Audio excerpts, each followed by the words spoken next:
Ridge runner blades, sharp and true, forged in the heart, fresh as dew. Buy one today, bring home the past, a piece of heritage made to last.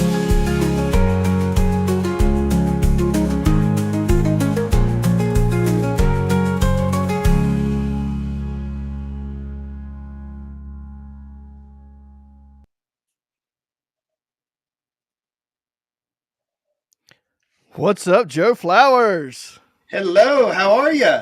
Man, so good to see your shining face.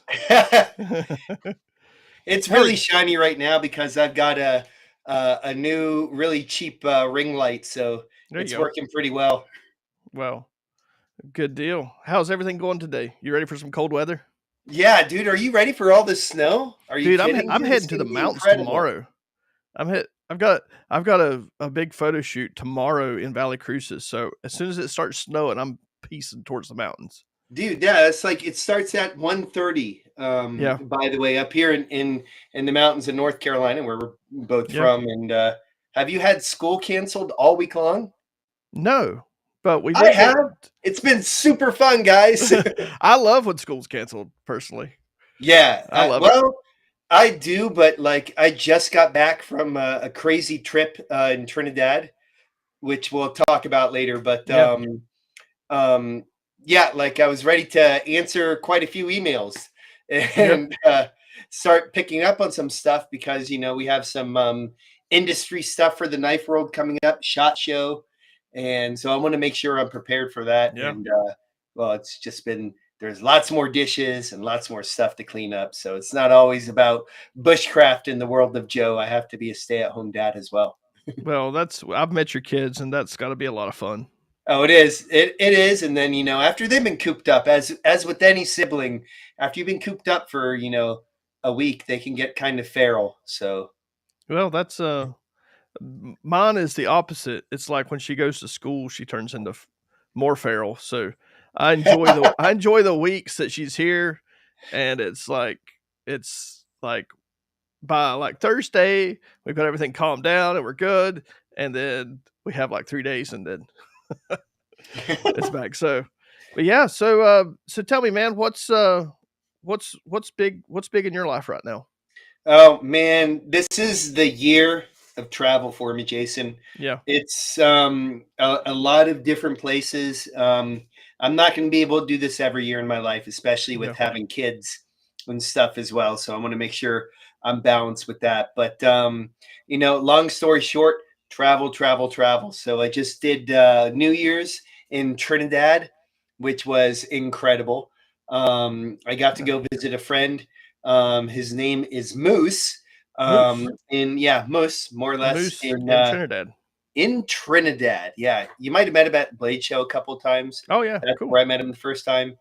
And a while back, he said he wanted to hunt white-tailed deer. So I was like, "Yeah, come on down." And within 12 hours, he got one. And so I really like deer. I've got a fresh jerky downstairs that I really love, and it's been deer season, so I've been off the map. And then right after that, he says, "Hey, you need to come to Trinidad for our season." And so they hunt iguana, they hunt agouti, they hunt capybara, they hunt uh, all sorts of spearfishing. Man, you name it. These guys. My friend Moose is Go Out and Under. You can follow him on Instagram, Out and Under. But in Trinidad, they have a lot of spearfishing, a lot more different rules. For instance, you're able to go after grouper there and Really? stuff. And Oh so wow. it was a food extravaganza. These guys, they ate like the hobbits in Lord of the Rings, second breakfast, third breakfast, and stuff. And all this time, man, everybody was liming. Liming means to hang out. It's like a time during the year where everybody hangs out.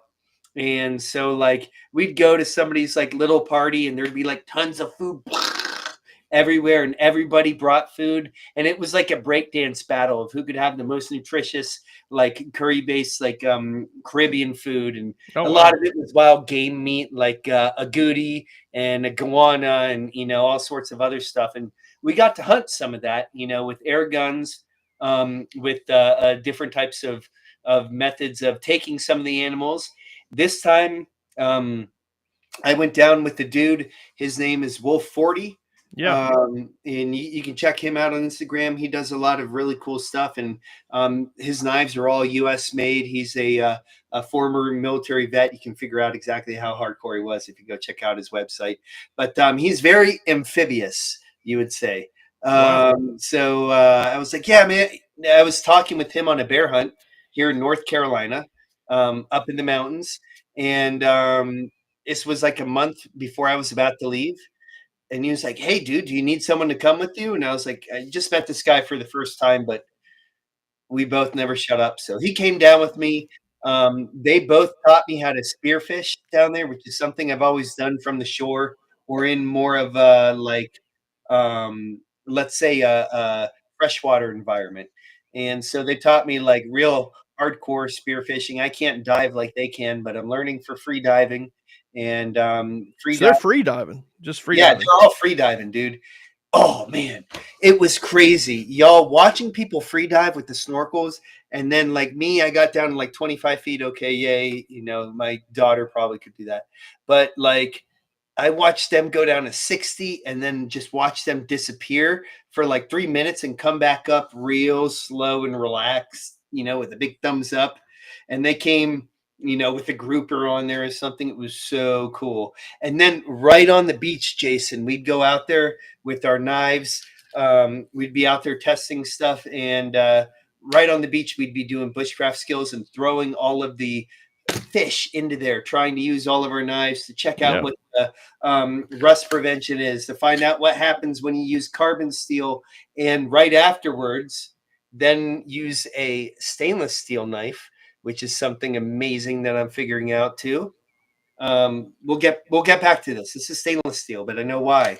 It's not really rusty, but the dude knows his stuff about knives. That's Out awesome. Under is a free dive shop and a knife shop, and they That's sell awesome. a lot of Condor product there. That's awesome. You were telling me that like everywhere you went, somebody was carrying a condor machete. Yeah, it That's was it awesome. was so cool, and it was like a status, Yeah, symbol too. So it of wasn't course it just like is. a cheap machete, man. No, I got the real deal right here. That's It, awesome. So what knife did you take with you? What what yes. was what was the knife? What was the knife of um, the trip? I kind of have a bag here still because I haven't unpacked yet. There's a bunch of vials of insects and all that stuff too. But let's see. Uh, what a great question. I need to not talk so much so that you get some stuff in, Dan. Because this is No. Dan's knife. Sorry, Jason. So here we go. The first one by Dan Eastland, Oh a yeah. Magna Cut pterosaur. Nice. And if you look really hard, all you knife guys over there, you can see some micarta pins. He made this to be impermeable to salt water. Yep. And man, it was like a Magna Cut fest on this You, trip, y'all. we it's funny you bring up Magna Cup because I think Uh-oh. it was like 2 live streams ago. Like I've been hating on it so bad. Oh, I hate have you? I just don't like it. But I said like the one situation where it is the best steel is saltwater. Like Yeah. it's amazing. Like Well, it's just so good. that and LC200N, right? Yeah. Have you messed with LC200N much? A little bit. But not never around saltwater. Hmm. So I've got plenty of stories with that, but for this was something that Dan Easton of Dogwood Custom Knives out of South Carolina, he made me because I got. If you guys, I'm not flipping you off, but if you see my finger right there, I love reptiles and amphibians, and I got bit by a copperhead once. whole nother story. But I ended up not taking anti-venom from it, not having any problems. And so he made the copperhead pterosaur I love it. out of MagnaCut. And check it out, guys. It's not Scandi. I like other edge grinds too, especially with MagnaCut that's going to be around bone or Yeah. hard sea life or something like that. So that's one. Yes, they do hunt capybara. It's an invasive species there. So you're free to hunt. And I got to go in the deep agricultural fields where I saw a lot of the damage. And within one day of just them passing through in a herd, they can really mess up stuff. Work sharp. I've got like three of these now. They're so handy. That's one of my favorite little sharpeners, man. Yeah. There's some things I would fix on it, but it's freaking awesome. It's an absolutely amazing design. Made in America too. Super cool. When I was at Moose's shop, I bought myself a dive knife just to have something small. I liked the color. Yeah. And you know, it's fun to buy knives in person, Jason. Yeah. You know, it's pretty cool to be at like a show and buy something that's significant for you. And so I thought, oh, okay, cool. I'm just going to have this basic dive knife and see what a company who isn't obsessed with steels has to offer. And the design is really, really peculiar to me and really speaks well of what's going to happen with the knife afterwards. And you see there is some corrosion on there. Yeah. But it's just surface corrosion. I'm learning a lot more about corrosion and design of injection molded sheets and the need for figuring out where you're putting a knife into. Yeah. This is Wolf 40's blade. Yeah. That he gave me on the trip. That's Wolf_40. That's spelled out 40, not the number. Yeah, Wolf_40. F-O-R-T-Y. Yeah. And he's a secret squirrel type who knows a whole lot about manipulating blades underwater, using them as tools, maybe doing some demolition stuff. Who knows? But his sheath style is a really neat setup, and it's easy to figure out where you're putting it into. If I can do this on the internet, without being able to see it. And so, man, I learned a lot about sheath design there. If you can put something into a sheath, both ways, and figure out how to do it without, looking down in blackout conditions, that's pretty cool. That's awesome. They did you eat iguana and all that? We had about 5 iguana, or 3 iguana that we shot, and we were eating so much that he put them in the freezer. And I think we might have had an iguana something at one point, but we were eating so much game meat that I couldn't keep track. Yeah. Guys, they woke up in the morning, what do you want to eat? And then after the first time, okay, let's go for, our real breakfast. And I was like, what was that over there? This awesome agouti curry melt. And then we had good beef, later on, or a beef, just all this very, very Trinidad cuisine. So what was the reason for the air guns? Is that just what they hunt with, or is there just no guns there? Or there's laws for firearms there. Depending on what kind of permits you get, but the permits, you can get guns there, but you end up spending more for the permits than you do the gun. Oh yeah. And then the bullets are super duper expensive. So there would be a guy who legally could have, a certain type of gun there. Right. Yeah. And that's absolutely fine. And we had one of them hunting with us too. And that worked out great.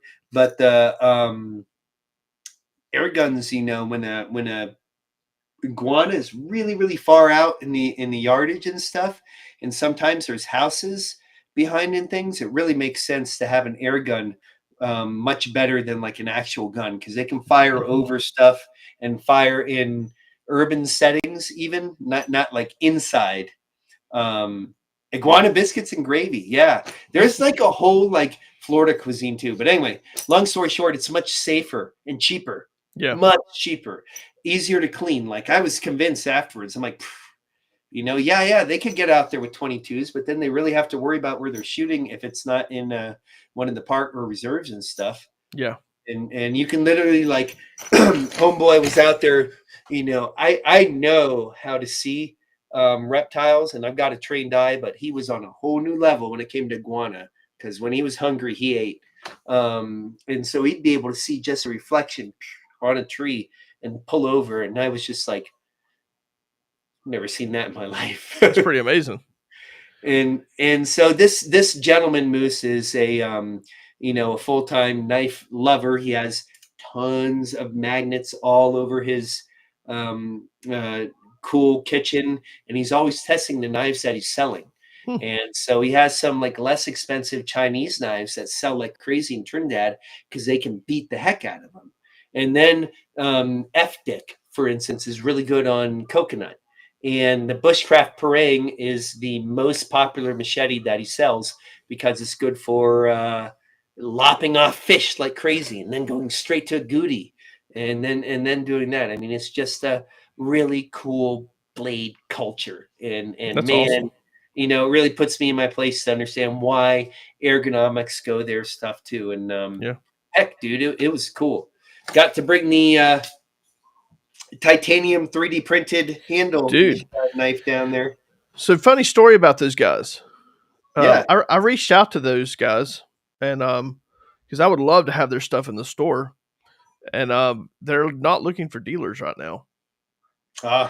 They might be So backed up too much. I was like, please let me know when you or want a dealer, because I would love to carry their stuff. It's a really, really cool knife. Yeah. I bet. Did you use that as a dive knife at all? Yeah, a little bit. Yeah. In the places where I knew I could find it, Yeah. because I didn't want to risk it. Even though it has this awesome sheath, I used the injection molded one instead of the multi-pass one. But yeah, so it's 3D printed, so they can do multiple different sizes and stuff as well. Have to snap that too. But the cool part about it is, I guess, like, they can change up the size whenever they feel like it, because it's just like an AutoCAD file, right? Yeah. So they can make it a little bit bigger for some people's hands, Mhm. a little bit smaller, and then they have that aerospace titanium stuff on Yeah. there, dude. I know I'm rubbing it in that you can't get it right now, but I think you can buy it straight off their site. They have the MagnaCut. I don't know if you can see that, internet. Let's see here. There we go. They have it saying MagnaCut, Mhm. Rockwell 65. And I went up to a place up in Ohio and tested it. And man, it was 64.5. I've Wow. used the crap out of this blade. And between this and some of the other MagnaCut that we used on the trip, um, dude, it was pretty impressive how well we could use it out in the field, get it sharp again too. We brought a Dry Creek Forge MagnaCut Mhm. tester that I've been testing forever down there, and I gave it to him to use, and I said only use field sharpeners on this. Yeah. And I think he wants to keep that one straight with stone, Wow. because we're really impressed about how quickly we can get an edge on it when we're using it. Man, it holds an edge like crazy. The one that Dan Easling gave me scared people down there. It was pretty Really? cool. So I'm pretty excited about that too. That's cool. Dan's such a cool guy. Yeah, actually, I I'm love gonna get his a knives. selfie. This is for Dan Easton of Dogwood Custom Knives. There we go. Say hello, internet. I'm talking about you. Yay! Yeah. Perfect. Have to do Yeah. that. Hey, I just purchased his new knife, the Joy of Cooking knife that he did with Yeah. Ethan They're Hecker. amazing. We're going to be Yeah. getting those as soon as we get the culinary section up in the store. We're going to be getting those in, because I'll Man, tell you what, that's a crazy good knife for $200. Yeah. I got So one for good. my wife, and it's Yeah. like, I think it's my highest end knife now that I Mhm. have in my kitchen because I know it so well. I have friends with $1,000 knife, and I still like that S35 Yeah. VM more because I know it. Yeah. I looked at them. I saw them at Blade Show, and then down at Georgia Bushcraft, he had them down there, and it's just a great Yeah, knife. I yeah, love that Dan. I love his stuff. dude, he I've does great job with everything. I mean, he did a great job with the Yeah. MagnaCut on this, but he's also a custom knife maker that Mhm. sometimes wants to get away from making knives because doing the same knife over and over again can Mhm. get boring. Yeah. You know. Cool. We got Mr. Overton Windex in the chat. Oh, hello. He just ended up with he's got several of your knives, but Excellent. he's building an overland rig out of a 2025 F350 Platinum. Oh my God. He's getting the truck in like 20 days or something, like right after SHOT Show. It'll be done, Oh, and geez. or it'll be delivered like while he's at SHOT Show, and so Hey, but he's Overton, gonna stop by he's the gonna, booth at SHOT Show as long as yeah. I'm there. Not send him my I'll text send him message. your number. Too. Yeah, I will. Yeah, He definitely.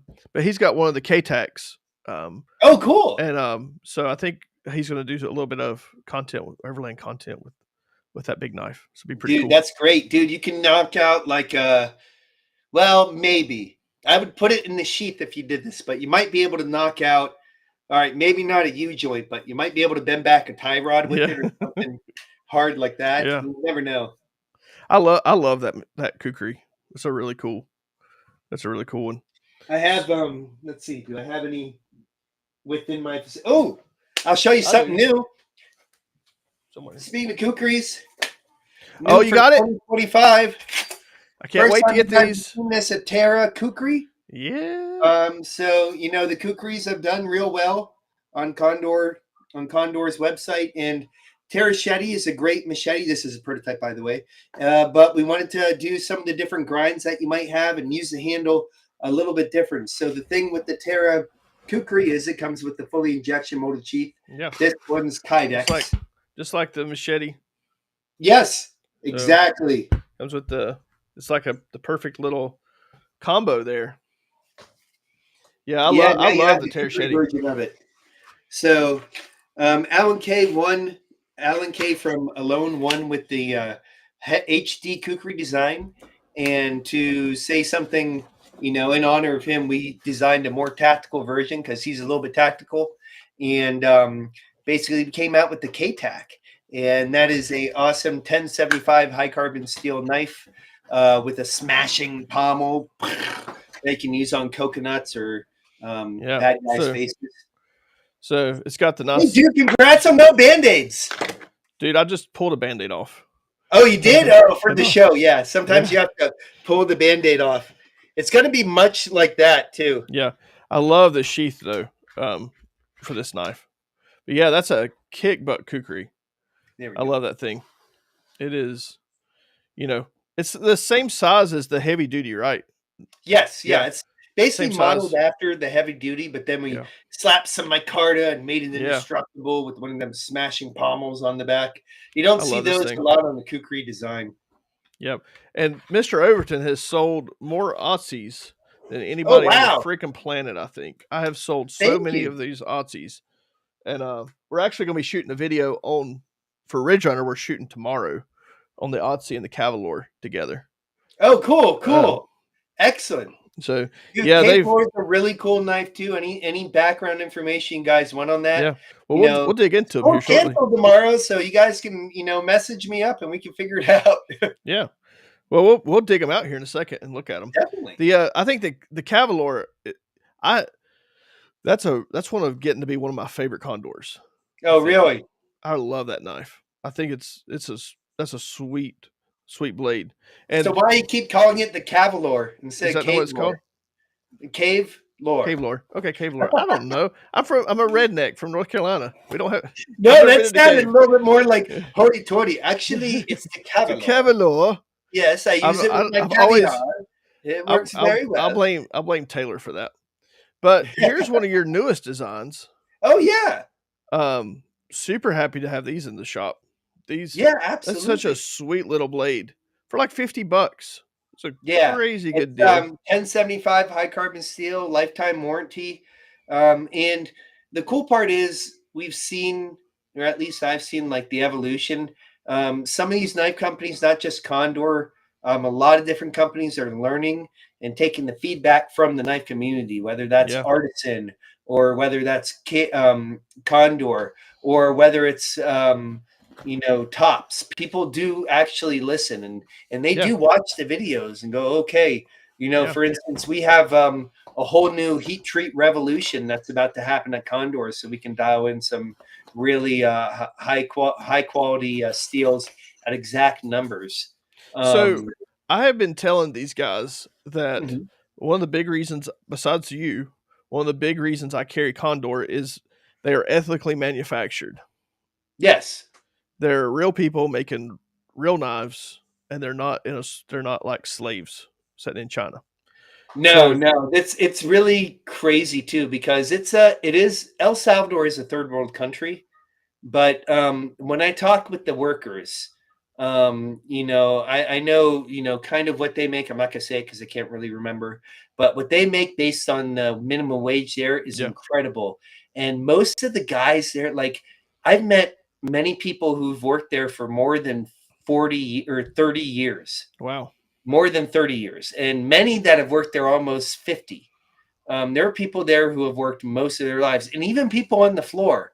There are people who have put in like 20 years, doing the hammers and stuff, hmm and the same stuff that you would see maybe at in a Gransford Brooks video or yeah, something. So they're in it for the long run. In the back of the factory, there's like three or two soccer fields, and they have intramural stuff all the time, and they have things all the time for all the workers there too. They really do, treat them well, and they do want to work there. I've known a yeah, lot of different people there personally for over 14 years, 15, yeah. 16 years since 2008, whatever that is in math. Um, so there are many people there that have still been working on the ground floor in the Condor area where it's all bougie, where at least they have all the nice belts and all the handmade stuff. So That's awesome. Yeah, the Otzi. Can you tell us a little bit of the like your thoughts behind this and where it came from? Because yeah, I so mean, I know it's like the Iceman knife, and mhm. that's what we all call it. But tell me how and why. So the a lot of the primitive skills guys who I hung out with, and still hang out with, Steve Watts formerly would refer to Utsi a lot, and then my really close friend Doug Meyer, who's a world-renowned flint knapper and primitive skills historian, would talk about it too. And I had to figure out, okay, what is this? This is like a hole in my bushcraft knowledge. And this was like years back and stuff, and I'm always obsessed with animals, so I never really learned too much about archaeology. It's the world's oldest mummy, the Really? world's oldest natural mummy. And it's basically a man found in the Alps in, I believe, the 90s, late 99 or in the 90s, frozen and completely really well kept. The hikers thought it was like a dead body or something, and they treated it like a crime scene, screwing up everything until they realized, holy cow, this was a natural, well preserved mummy. Since then, it's been an archaeological marvel. Some of the world's oldest tattoos, if not the oldest tattoos, were recovered from his skin. They Hmm. found out that he was murdered, I think, from behind or murdered before with an arrow. But all of his equipment was really, really well kept up, just like the movie Encino Man. Hmm. He wasn't frozen in a glacier, Hmm. but everything that all the conditions were perfect. So is And this because of that, pretty accurate to the knife that he was carrying?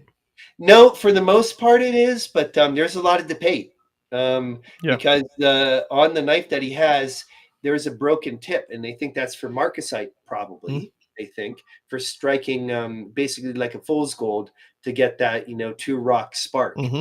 And so I added what it looked like it was part of his EDC as a basic blade, not necessarily as a stabbing weapon, but something that he'd use. And I thought, okay, um, what would that look like today? And maybe not the chisel, because Hmm.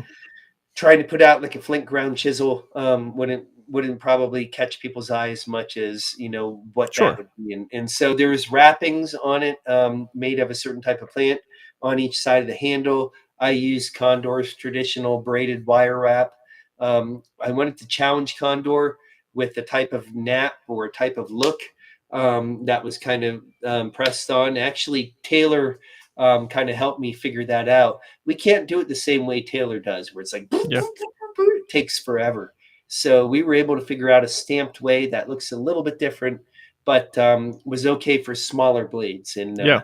helps with it as well. Still, the integrity of the blade is okay, but yeah, it's a great knife, and actually on the tang, it goes all the way to the back, pinned Yep. behind and underneath the secondary wire. Hold that up Wow. there to the camera. Yeah, it goes all the way. So at the very Comes back bottom, here. there's a pin. Yeah, that goes all the way through there. So You won't void the warranty. You can freaking baton with it. Can you baton That with it? was a collaboration between me and a dead guy. There you go. Well, It's designed by a mummy. I love the I love the sheath and everything that they do. The sheath work is just so nice. Yeah, the sheath work for El Salvador is amazing. You know, they have a lot of boot making and leather history. Hmm. And so I always joke about it, but they have like a whole cow on every single sheath. The sheaths are so nice that in Trinidad, in that last trip, when I was in the national park, there was a guy who had a fire hose on his Dooku machete. And I was like, hey, why didn't you want the leather thing out here? He was like, oh, it's too nice to bring out here.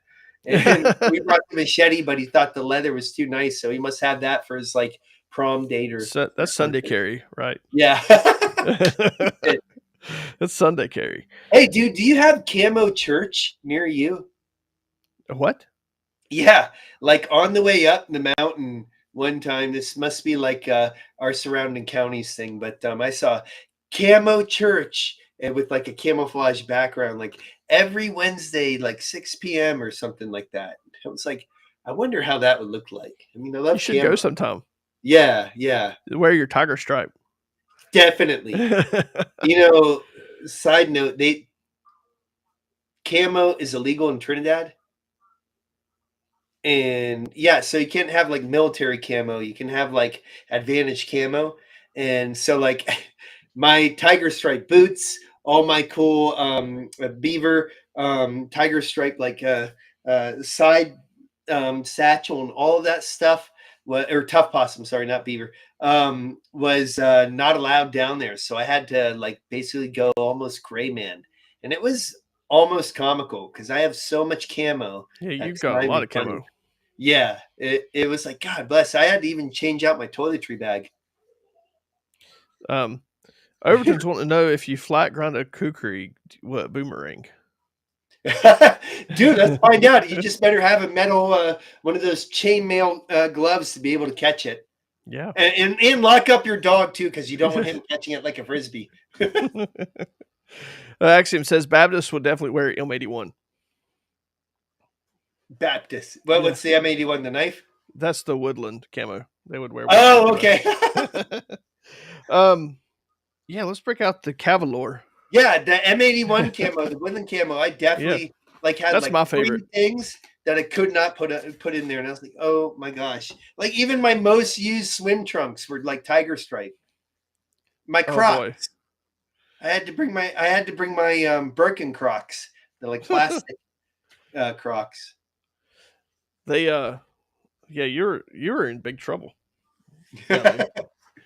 So this guy right here. Oh, the cave lore. Yes. The cave lore. So what's the deal with it? All right, so imagine you're a troglodyte, a man who used to live out in the caves, but you read Morris Kahansky's book and you want a 4-inch blade with a 4-inch handle with the point down the center line, full tang, and you wanted it to look cool. So you flint napped it like crazy, like you were the guy in Hunted, right? And then you made the like tracker version all flint napped, and then you had a company go make it, and that's what I did. So basically, it's like the Otzi knife, the Otzi, and the techniques that we got from the Otzi kind of combined with a really bestseller called the Bush Lore. Oh yeah, and that's where the cave lore came up. So it takes a lot of these things that you put in many different knives that people like. Something about yay hand width, about the width of your hand a little bit longer, and right around there for that, and then put that together in a more primitive look. That's really fun for knives. You know, how do you make something look cyberpunk yet still make it look functional or look like a caveman did it? It makes so much more sense now called the cave lore. Yeah. Hey, somebody put a link to the cave lore in the chat. Cavity lore. The Cavalier. The Cavalier. Do you have any Grey Poupon? No, but I got a Cavalier. I love that. So thing. there's a lot of examples of taking different styles and putting them together. This would be the Scandi Carta. and that's Yeah. more of like that antler Scandinavian style knife that the Sami reindeer herders would Hmm. use, but also make it full tang instead of through antler and with G10 at the back. Yep. So just taking a little bit of ideas from one thing and putting them into another and seeing how they turn out. Yeah. Sometimes it's not so perfect. I've So got some. I've got some of those as well. I didn't bring that one out, dude. I have so many different Condor models. It's let's get crazy, them all sold out. dude. They sell. I order all the time. I order all Woo! the time. Somebody said, Axiom said, the Bushcott is a beautiful knife as well. I agree. Oh yeah, I absolutely. love. Do I have one on the table here? Yeah. Oh, I'm looking at my table, and if I have it, or at least some of the references. No, you've got 3 different options to click the Kevlar link. We've had 3 people go out and get it for us. There's a book called Scan Dudes. Am I allowed to put a no, I can't put a comment in here though, right? Sure. Yeah, you can. Just make sure How you do I do choose that? the right channel. Like choose YouTube. Ooh. Hey, Taylor's on. He's a researching son of a gun. There's a book called Scan Dudes and Dirks of the Scottish Highlanders. And so I used that book to start. I'm looking for it now to see if it's in within the vicinity of my library. But it's a book that I went to look up the Scottish Highland typical type of knife called the Scandu, and wanted to put my own spin on it and make it a little bit more bushcrafty. We don't have access to 1,000-year-old swamp bog oak all the time, and that's traditionally what the Scandus are made out of. And so we used hickory and made that same style sheath that they would use to put in their sock. There's special terms from this I can't remember right now, but it made it a little bit more robust for bushcraft. Some guys like to bushcraft in their kilts too, so I made that for them as well. But it's also a really handy everyday carry knife that can still do a lot of bushcraft tasks. Hmm. I've just never got the kilt thing. Yeah, I it's mean, something I Dan must, Eastland. must I be say I just look at free. Dan Eastland and I'm like, I mean, I can't beat Yeah, that. I can't beat yeah, that. it's just stones, I guess, or comfort too. Yeah. Man, he'll even wear it in the bush too sometimes. He never brought it down to the jungle, I think. He's been down there 9 times now, I think, and he's never brought those. Oh, I know why, because of the ants. Yeah. It's like easy access for bugs. Yeah, it really is. That's the type of stuff where you see it like, a bunch of gnats fly around the rear end of a dog or something. Oh, That's the type of weather you would see yeah. if you were in a jungle situation with him in his kilt. No, Yeah. So how did you get into all this jungle mess? man, I really love zoology, and But tell us, a lot of these guys may not know exactly who you are. For one, I should oh, have introduced you and gave you a little hi, bit I'm better Joe. introduction. But Right now, I you're have all 10 of my fingers. That's all yeah, you need to really know. but you're an actual zoologist, right? Like Yeah, but not being paid for it right now. So yeah. I have a degree. I'm Joe Flowers. I have a degree in zoology, and a minor in entomology. I worked for the Department of Entomology for NC State here in North Carolina for a little while as like a field technician and all of that too. I'm not in academia right now per se, although I'm always on expeditions and we're working on new species of who knows what. And I always have a chance to be on some of those expeditions. So I really like bugs and creepy crawlies, but I also like blades. And basically, where you put those together is the jungle in the southeast. So I really love, southern Florida, the Amazon jungle, of course, with my Bushcraft Global expeditions, where I take people down the Amazon and introduce them to the jungle with my friend Goran of Tanamboka Knives, and show them places in Peru, Brazil, and Colombia where you can use knives and have a really wonderful time out. And we're in an area where most people think it's a green hell. And then I get to go play with animals out there and play with machetes. And I like doing that a lot. El Salvador invited me to come down. And so now I've been designing for Condor for about 15 or so years. I've lost count. I also designed for Tops knives. Tops actually helped me get down to the jungle with Bushcraft Global. You can find out all of that stuff about how I originally got down to Colombia, Peru, and Brazil in that area on Discovery Channel's Expedition from Hell, Yeah.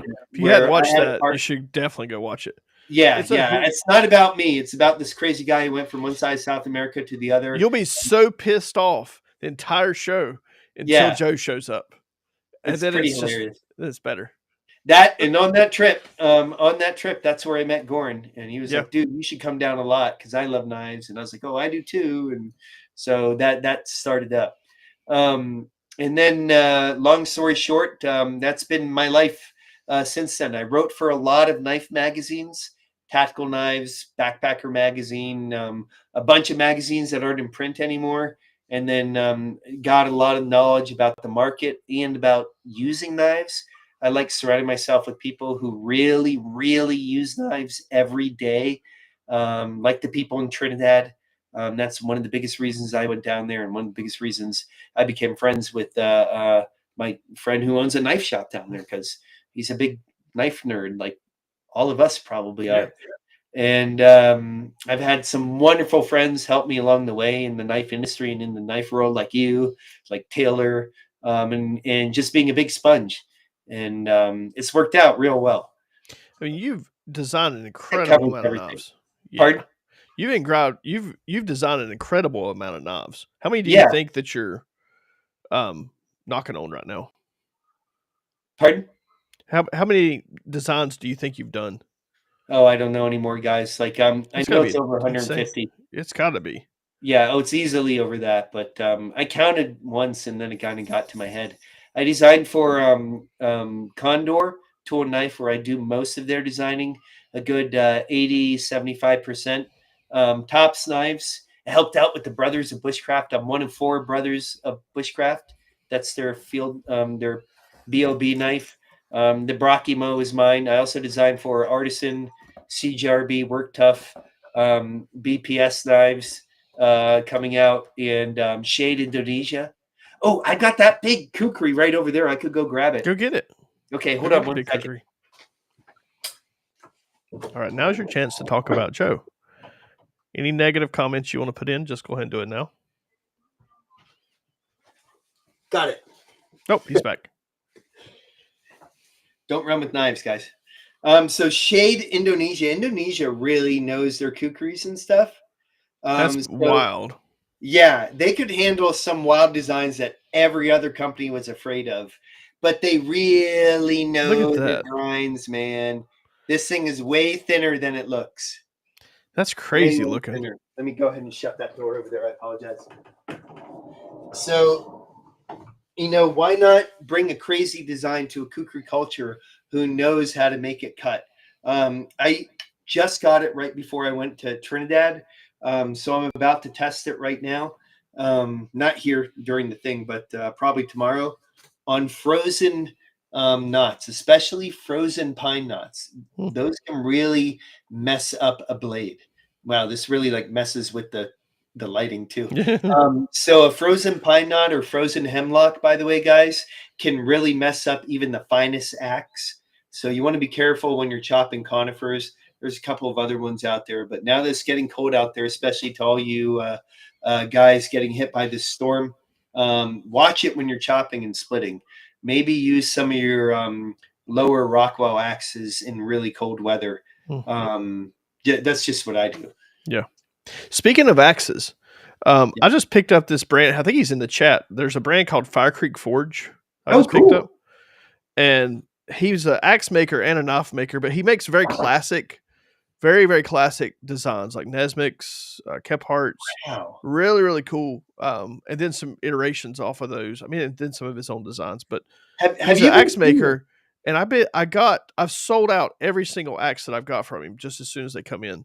But I've got a shipment that should be here. It'll probably be here tomorrow, I would imagine. But I'm holding back a couple of them because I want you to look at them.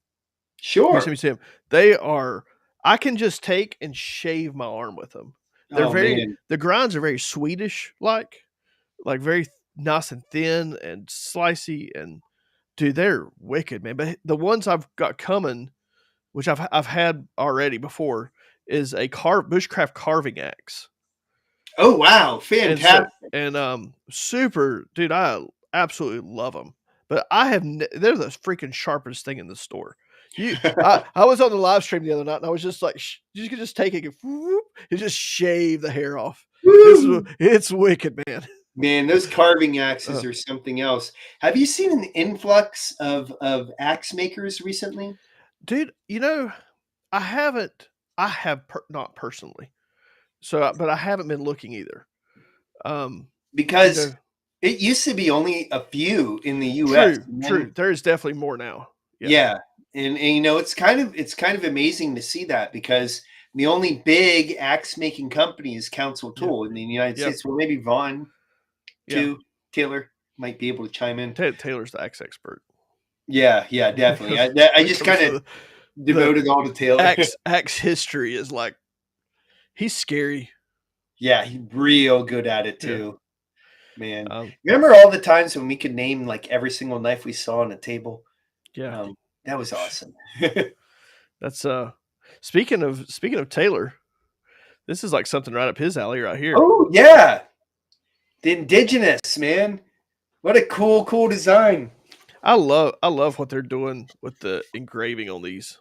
I think if I did this right, yeah. Here's the that's the original first sketch of the Oh, look at indigenous. that. Yeah, I kind of had that over there. It was just kind of visualizing and trying to figure out how to do it. We changed it up because the curvature was a little bit hard. Yeah. I have a prototype that way. That's done this way, but that's my special one. So the lasers have changed up a little bit over time to make it easier. But that's that whole Maori and Scandinavian combination going on there. It's a I can't believe I had that ready to go because that's probably like a 8-year-old thing, and so who knows how old that iteration was. But there's a whole pile of notebooks over there, and I was like, I just saw that. Here's an axe lesson from Taylor. Vaughn isn't a standalone company anymore, I don't believe. Pretty sure Oh yeah, Council is the only one left. yeah, that makes sense. Okay. But yeah, he's I've really, with the store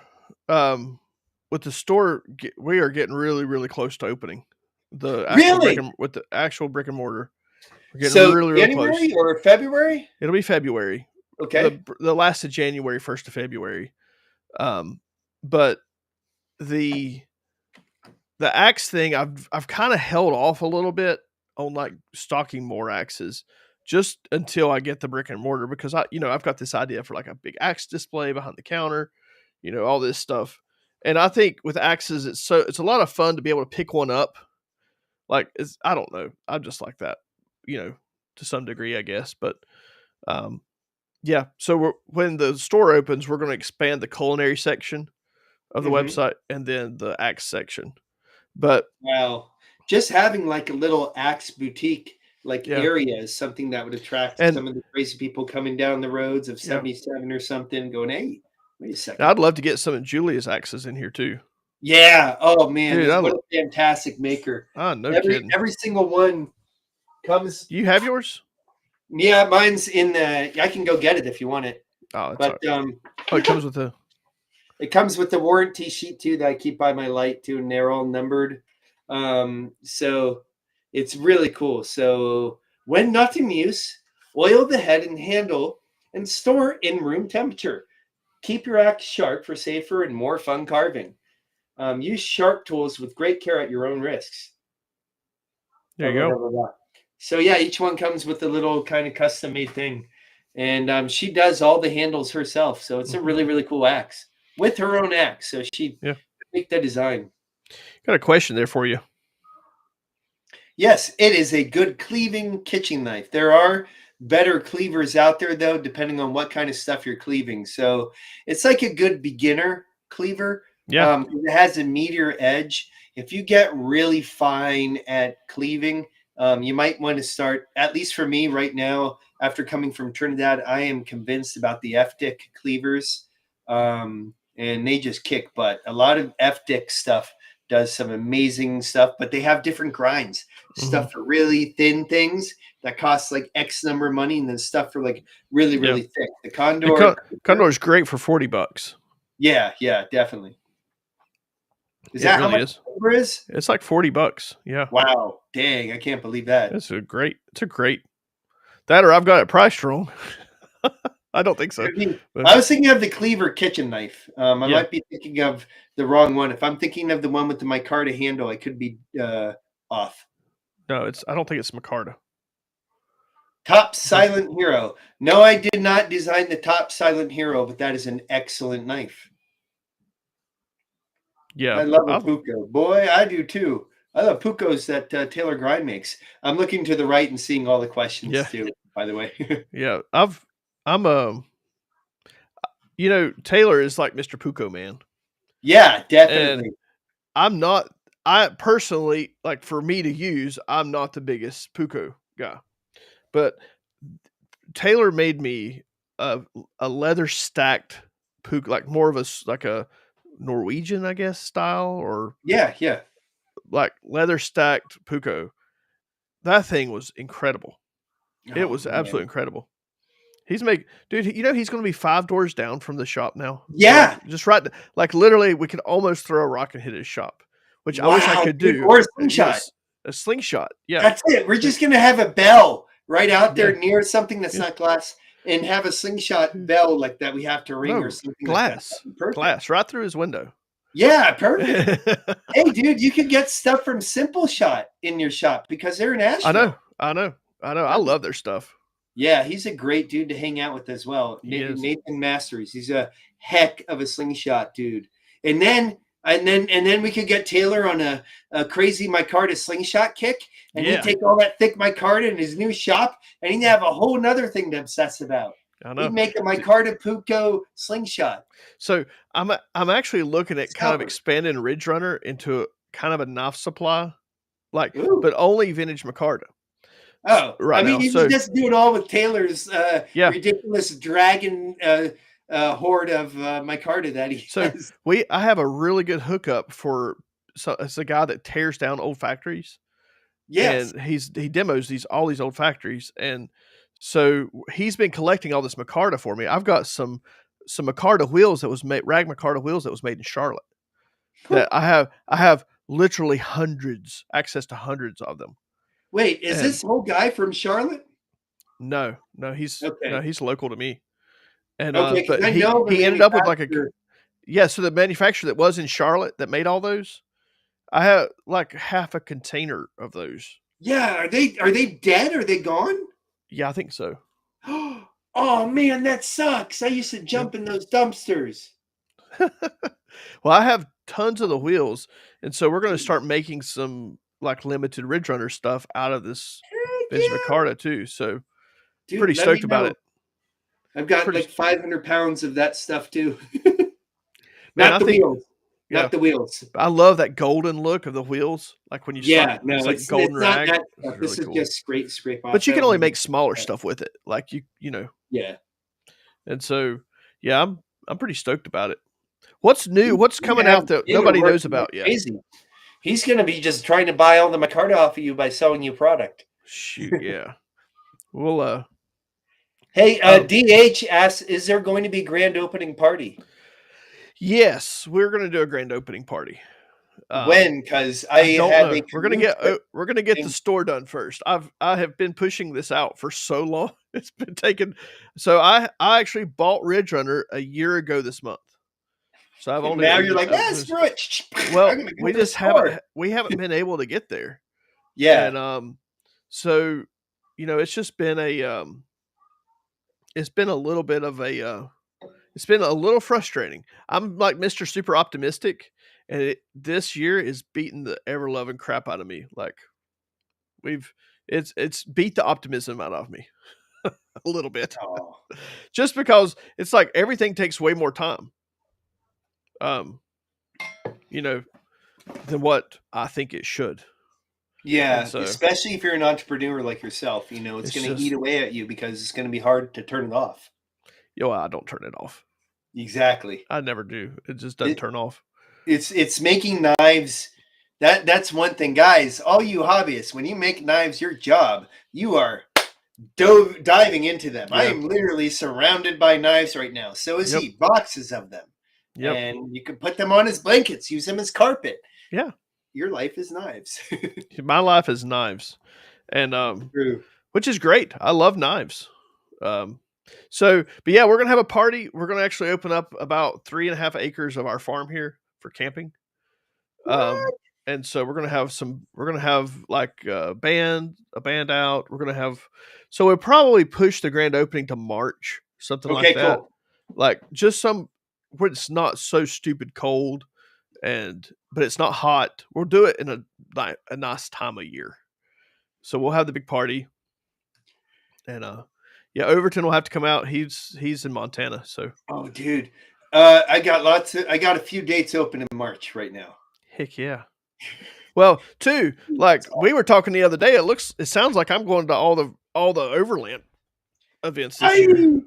So Yeah. That's that's gonna another be. thing too. I barely look at those in the things and figure out, wait a second, Pacific Northwest means we have to fly out. I ain't flying. I have to drive.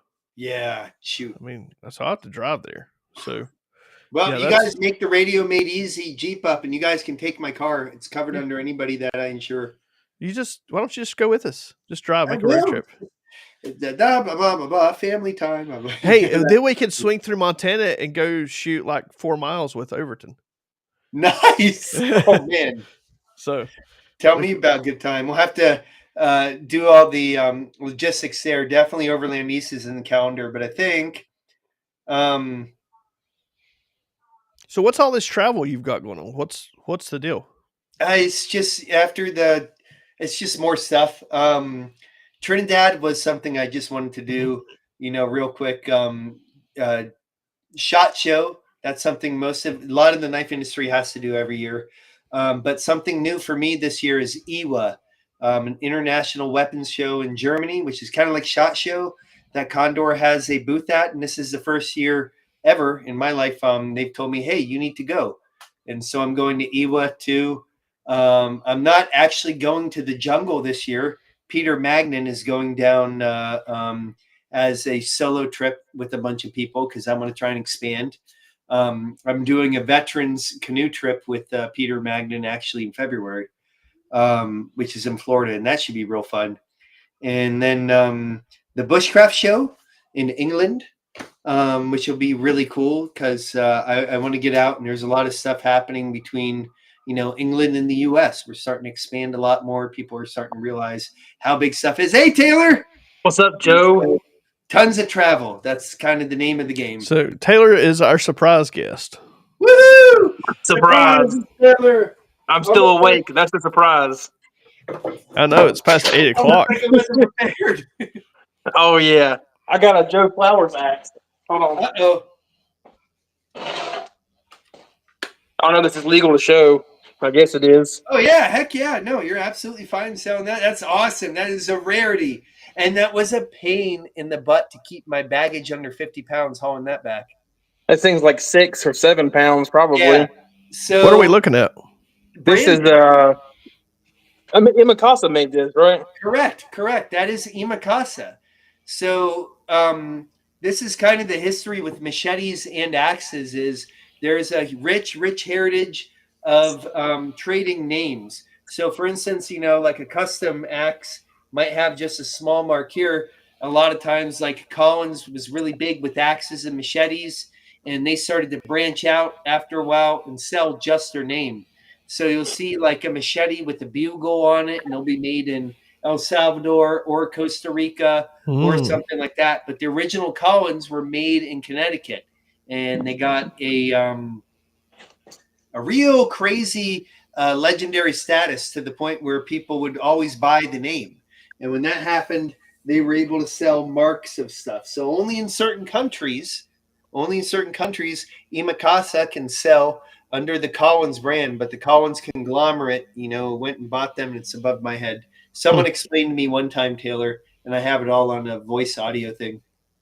Yeah, it's whoever bought Nicholson Files' name also bought the Collins name for like South American export or Exactly. not export, but whatever they keep in those countries.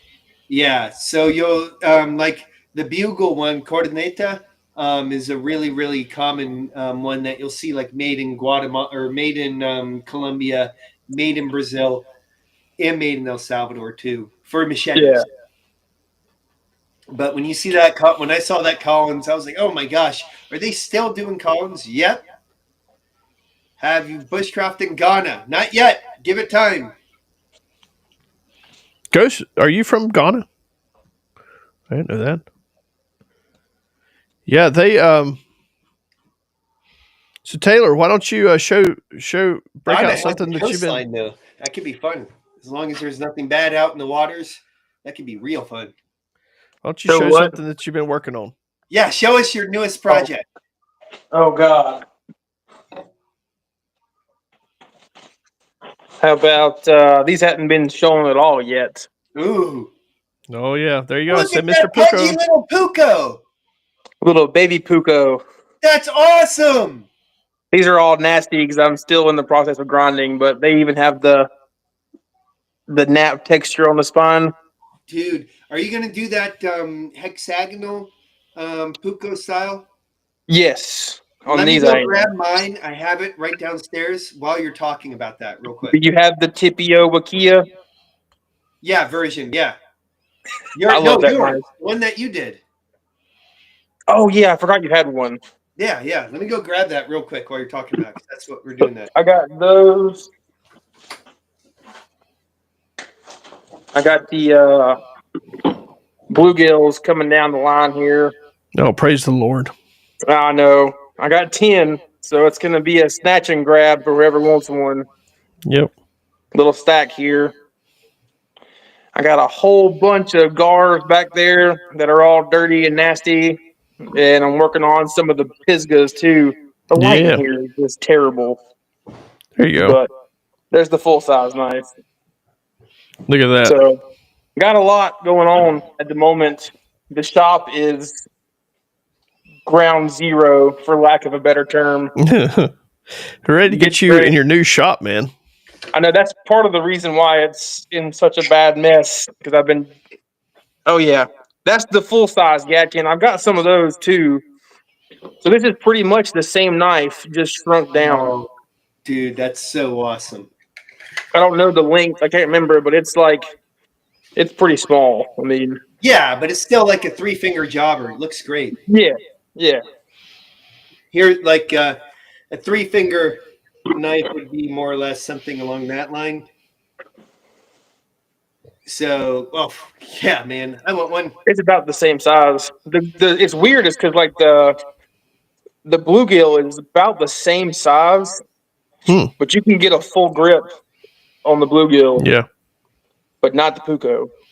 So it's a 3-finger. The back of the tip or the back of this part, the pommel or something right around here. Yeah, right? yeah. But, yeah, it's around the pommel. I bet that's it. And I've got big hands. Dude, You do what have are big you hands. doing for the snow?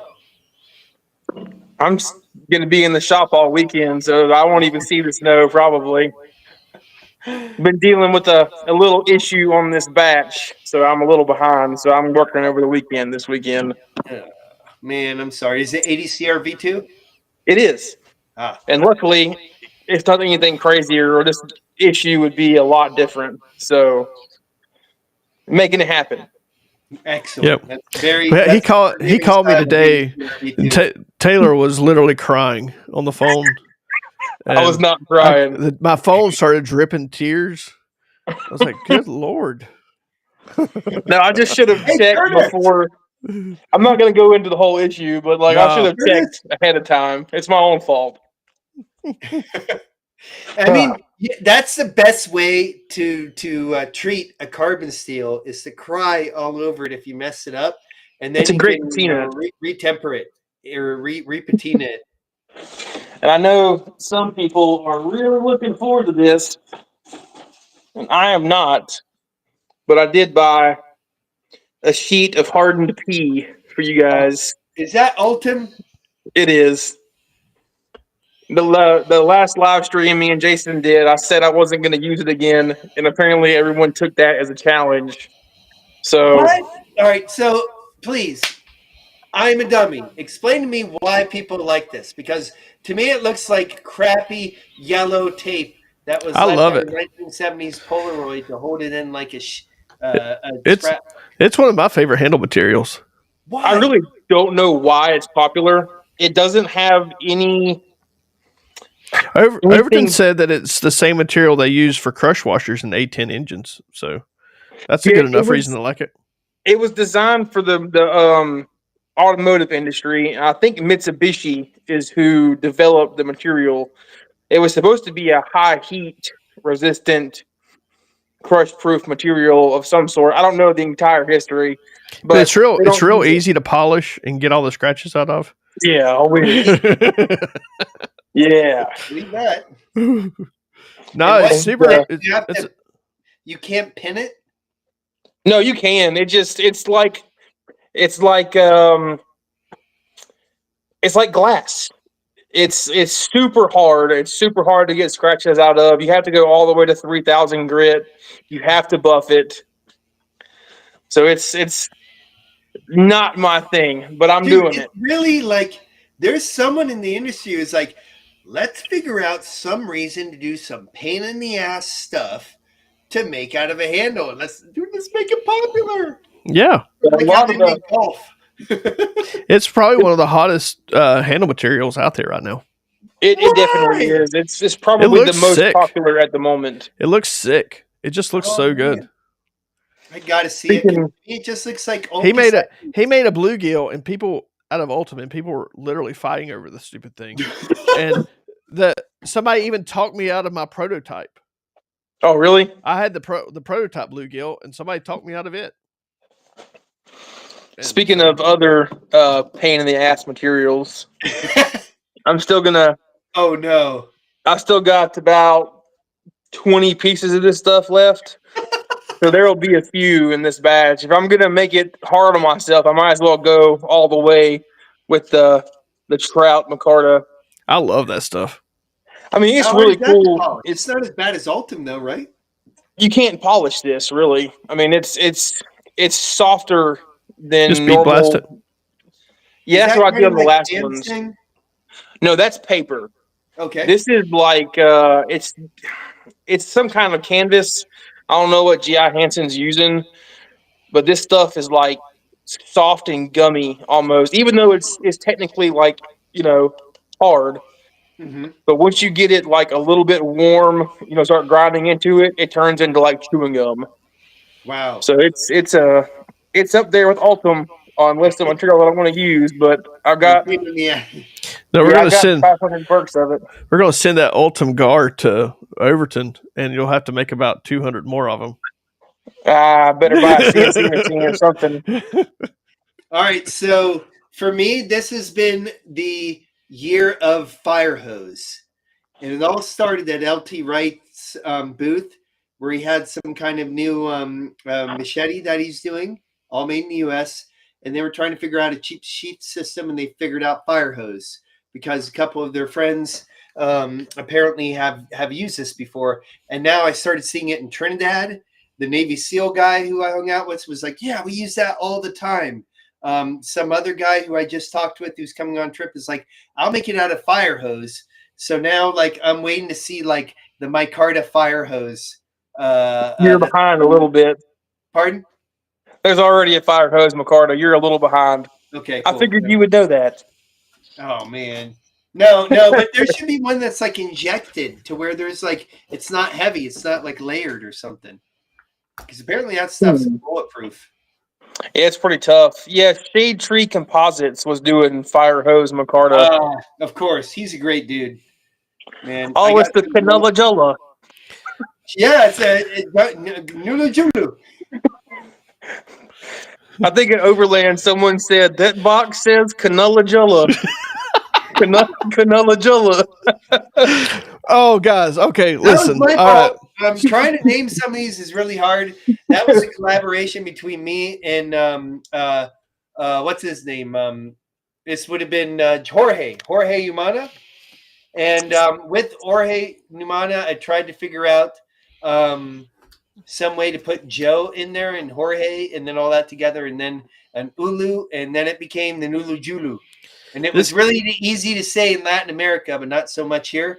And it's basically just like a rocking style camp knife to it's where you become have my to do a camp lot of kitchen general knife. rocking maneuvers and stuff.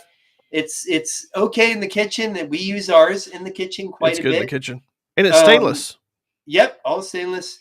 We might be updating it too because we were going to actually kill it the other day, the No, other year, and started doing really well again too. yeah, it's So it's great. really good for the chef's pinch grip, Yeah. which a lot of people know in a lot of different knives. Like I'm Hmm. demonstrating with Taylor's here.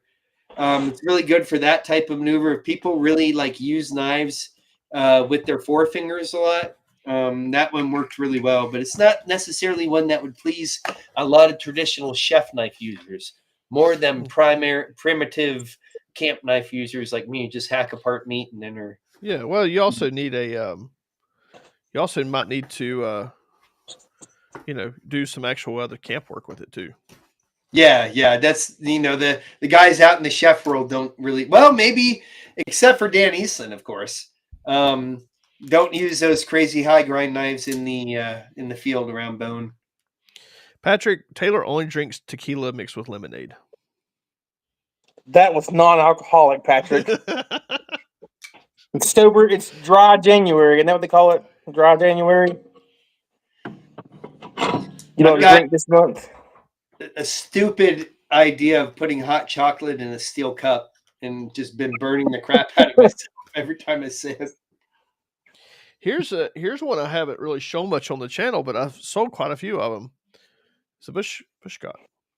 Oh yeah, that's that scan do style. You It got a lot of is. stuff interesting there. Point down the center line, full Mm-hmm. tang that a lot of people like Nice. on a bushcraft or hard use knife.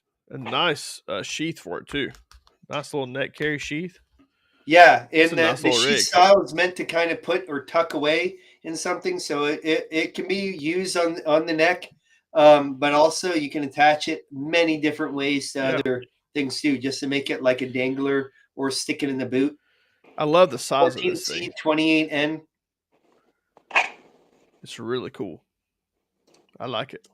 It's pointy too. You have to use a tip a lot on the knife. Sometimes, if you don't have a good tip, you start to miss it. It doesn't mean that tipless knives don't have their place or ones with much more robust stuff. But like this traditional puko that Taylor's made before, Mm-hmm. still has that tip at the end that you can use to really dig out. At least for me, thorns, splinters, things like that, where it's really, really important.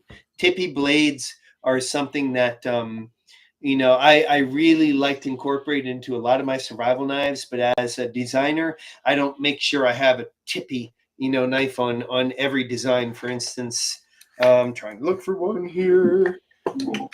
This one isn't as tip heavy as say maybe the Work Tough Ninjuko, which is Yeah. kind of like a Ninja Puko, or I love that knife.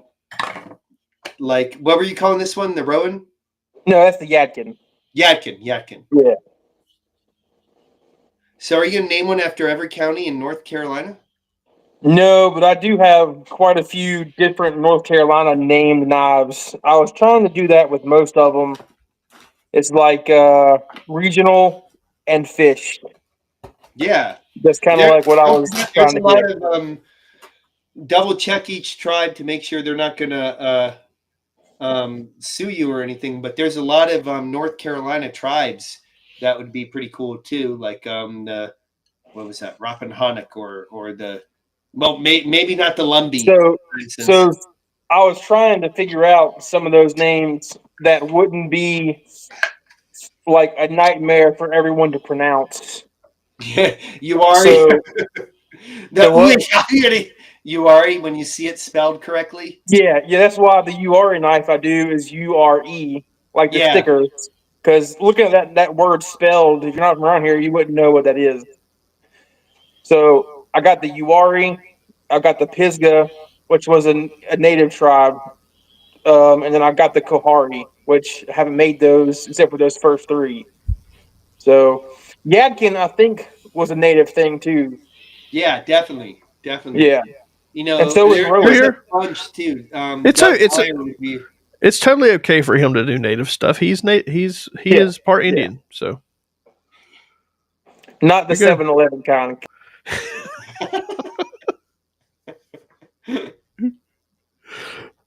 He The just froze as soon as he said Vietnam. that.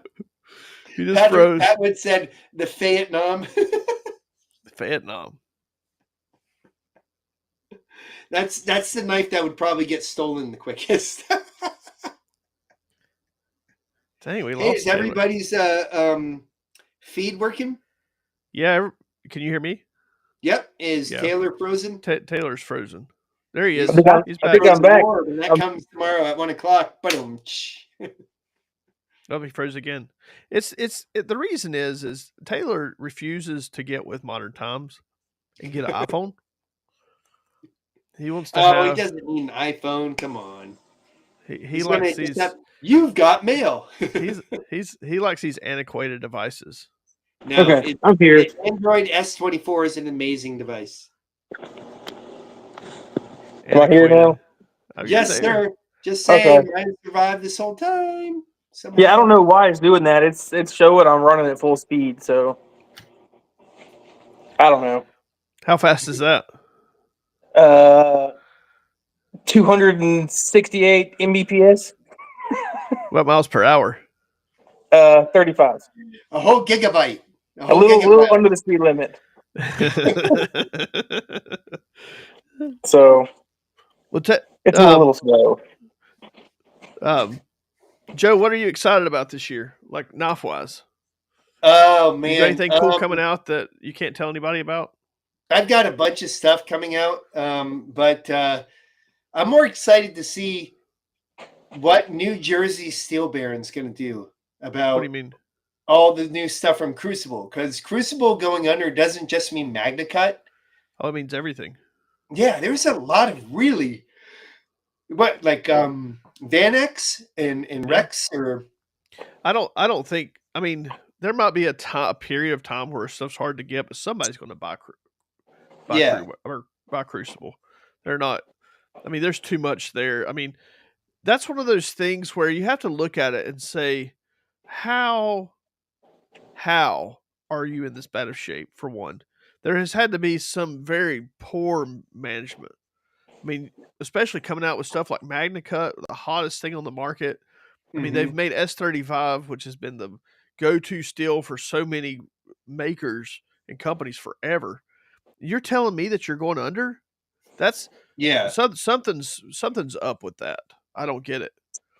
I don't think it's a I don't think it's I think there's been some fishy stuff going on. That's my personal opinion.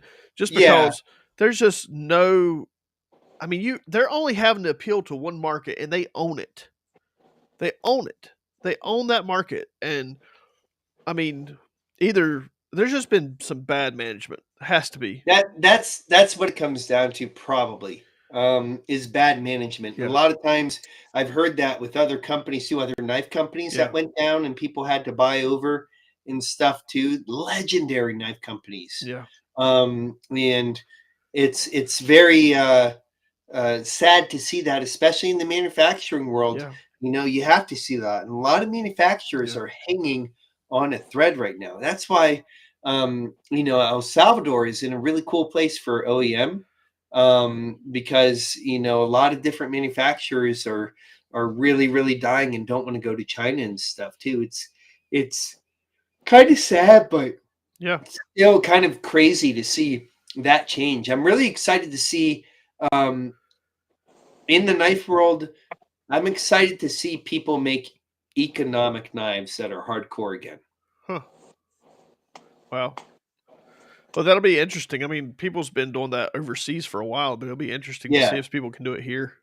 Yeah, definitely. That would be a big thing for me to see. I mean, I'm excited to see what new stuff definitely is going to be coming out at SHOT Show. Yeah. And really paying attention hard to the knife world that way. But sometimes it happens so quick. I have to get on like Instagram and like go like that or require like my friends or you guys in the community, everybody here, to say, "Hey, Joe, go check out this thing made out of Beskar and stuff too." So you never know, like what's going to come out, and Well, what it's a I mean, slow process. It's never like, bam, this day yeah. everybody did this. Well, I think it'll be an interesting. I'm excited for this year. I think it's going to be an interesting year for Yeah. everybody. Oh, I know what I'm most excited about. Holy crap. Not to get political or anything, but the Mark Zuckerberg talking about, hey, dude, we're going to start, reeling back, Facebook in the Instagram. Instagram, banning and stuff. I mean, Yeah. maybe we get to see, maybe guys in the knife community, we can see each other's knife picks again Yeah. and stuff. Yep. Man, I was stuck at like 1,700 Instagram followers for like 3 years, Yeah. and I just crossed 2,000 in the past, like right at the end of the year. Yeah. So I got like 300 in a month, but I've never put much into Instagram either. But I was still at the same number for like 3 years. Yeah, 1,000. Yeah, even like today, I started doing a reel, and they were like, "Oh, a trial reel," and I was like, what the heck is a trial reel?" And it's where they send it to non-followers first. And I'm like, "Whoa, I gotta save all that." But I've got so much, there's so much stuff that would be really cool Yeah. to start pushing towards if we could have some chill. I mean, Yeah. what they got, like Mark Zuckerberg was talking with Dana White or something. Yeah. So Well, yeah, and so maybe things are just I would love to see the economy. I felt it, like the store, like being in retail. I have felt that. I have felt the economy this past year hard, and it hit really in about July and mhm. August. Like you could tell people didn't have money. Like the people who were typically spending money, they just ran out. Credit cards maxed out. They just weren't spending money. Right, And right. so I'm excited to see the economy get better. I'm excited to see people have money again, Yeah. just and which I mean with an election year anyway, you're going to have an instability. Doesn't matter what or who. It's always going to be that way. But just happened to be the first year, I own the business. But I like what Yeah. And Patrick that, says here.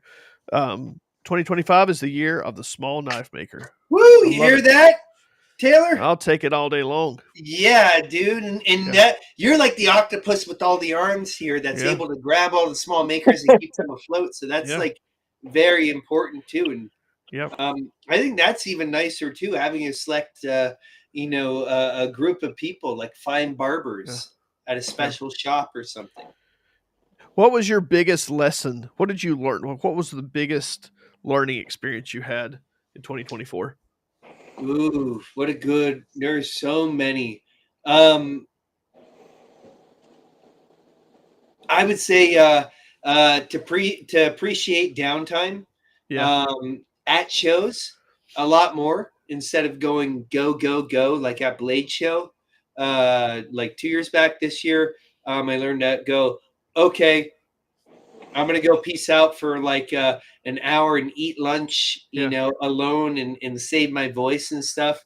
And so I think learning how to pace myself a little bit more at events has helped Yep. quite a bit. But also having family at these events is Yeah. super fun. It's Really cool. is. It's cool seeing your kids at these things. Your kids Yeah. are so well behaved. Yeah, well, kind of. Nah. After about 5 days with them during this snow drive, I'm ready to I put mean, them as well into behaved a as a pack of rhododendron coyotes. hell on a sled. But you know, You know. Um, in a the good way. but yeah, So I guess I learned to travel with my family more. That'd that's be it. awesome. That's awesome. Well, they're getting up to the age too where it probably gets a little easier.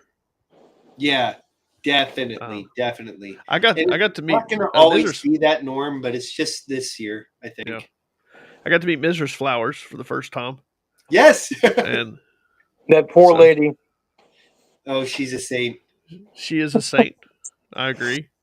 Taylor, And what was your biggest learning experience for 2024? yeah, It's probably to slow down. pacing yourself. Yeah, and not being a workaholic. That's a dangerous, slippery slope. I didn't learn Very that much lesson. so.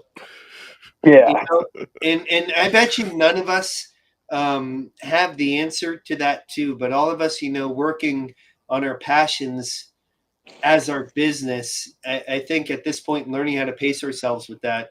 Yeah. This is me calling the kettle black because I don't know Yeah. how to do this. Is an important life lesson to Yeah. start thinking about and stuff too. But I spent my whole day with my kids. I'm like, I'm going having fun on a podcast. Yeah. Yeah. I think this past year, with the hurricane and everything, I Oh think that one of the biggest things I learned from this past year is knives are the least, like, yes, Ridge Runner is a knife store, but to me, the people are so much bigger and more important than the knives.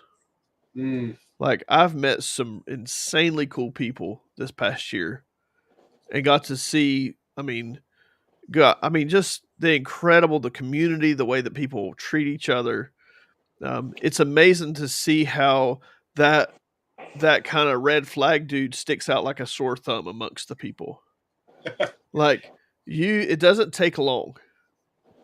And I learned some valuable lessons about how to deal with makers, for sure, because I didn't know. But just seeing how the community, the hurricane was a amazing example of that. Oh, But absolutely. just seeing how that all played out has been really, really cool. With Josh and stuff, like, it was seeing his shop and seeing the kind of the bond. He's got 3 employees he's got to pay. We were able to take the Foxfire and actually pay his bills for, Yeah. literally 3 months. 3 or 4 months is literally what paid his bills, paid his employees. And it was really just the community too, like all the people that heard the story and stepped up. And I can't tell you, what was interesting is at the beginning of 2024, I told Josh, I said, the Foxfire is going to be the knife of 2024. It's going to be the knife. And boy, like, I was like, it was fun to actually say I told you so a little bit there. Because he built a bunch of them. How backed up are you on blades with the Foxfire right now? So the landslides are all done, and I'll tell you off stream how many of those that we did. It was insane. But I'm running about a month and a half behind right now with Foxfires getting them. They're selling out. Okay. I just put a pre-order out today for last of February, March, and I'm having to pre-sell them because people are wanting them so bad. They're wanting to give you money and get one. It's been a bizarre thing. I've never. I have sold an incredible amount of Foxfires this year. Hey guys, in case you bizarre. don't know, long story short, Primitive Woodsman was up in Boone, North Carolina, had a landslide on a tremendous place behind his house. Boone, right? Yep, up in Boone. Boone, and had a tremendous place right behind his shop that he just started up, take out half of his shop. And with a little bit of mountain ingenuity, he was able to get back and running right again. And they put out a special edition, and that is the landslide edition. Yep. So you guys that got the landslide, that's a special knife that literally paid four families' bills that entire time. They're getting ready now. His landlord, he was going to have to look for another building, and the landlord's son came in and said, "Nope, we're going to fix it." And they should be moving stuff back in this week. Oh my God! How awesome is that? It just worked out incredible. But he was confined to a tiny little space up there, down to one grinder basically, and so the Foxfire was like the perfect knife for him to make. Cool. And plus he had already cut a bunch of them too, and so he was able to pull all the rubber that went on the handles. He pulled out of the mud from the landslide. He went and dug it out, and it was just a cool thing. And so it's really cool. I think the knife community is, I was in the music industry for some time, and that community is so cutthroat. It's so closed. People just it is drama, insane drama llamas. Like just I mean, like a bunch of mentally ill people just in competition. Is really what it was like. And to see in this community, like people are so open with each other. There's a Mhm. few people out there that are little red flaggy, but as a whole, like you call somebody up, you need something, you need help, they're going to help you, or they're going to, it's just a very interesting. Yeah, I really enjoy it. It's dude, I nice to can't wait. see. I can't wait to do my own Kickstarter at some point here Yeah, because the community is just so big. I'm like, yeah, I'm waiting for that Godzilla chance to go to the museum or something. yeah. No. Well, I'm excited. We need to get some of your designs uh, out this year. Absolutely, Yeah. absolutely. And Josh keeps asking me about that. okay, you So know what? I'll stay up tonight and finish some up. Why not? and so We have a this challenge. there's a challenge. I'm just gonna tell my wife to. I mean, what am I gonna do tomorrow morning? It's just gonna be Snowfest. I So know. I know.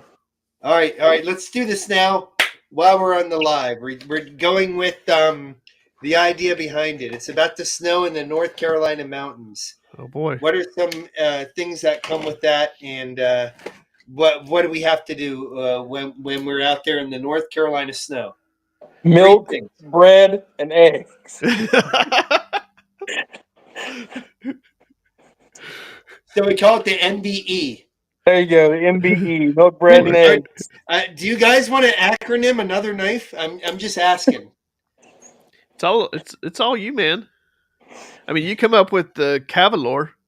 Cavalor.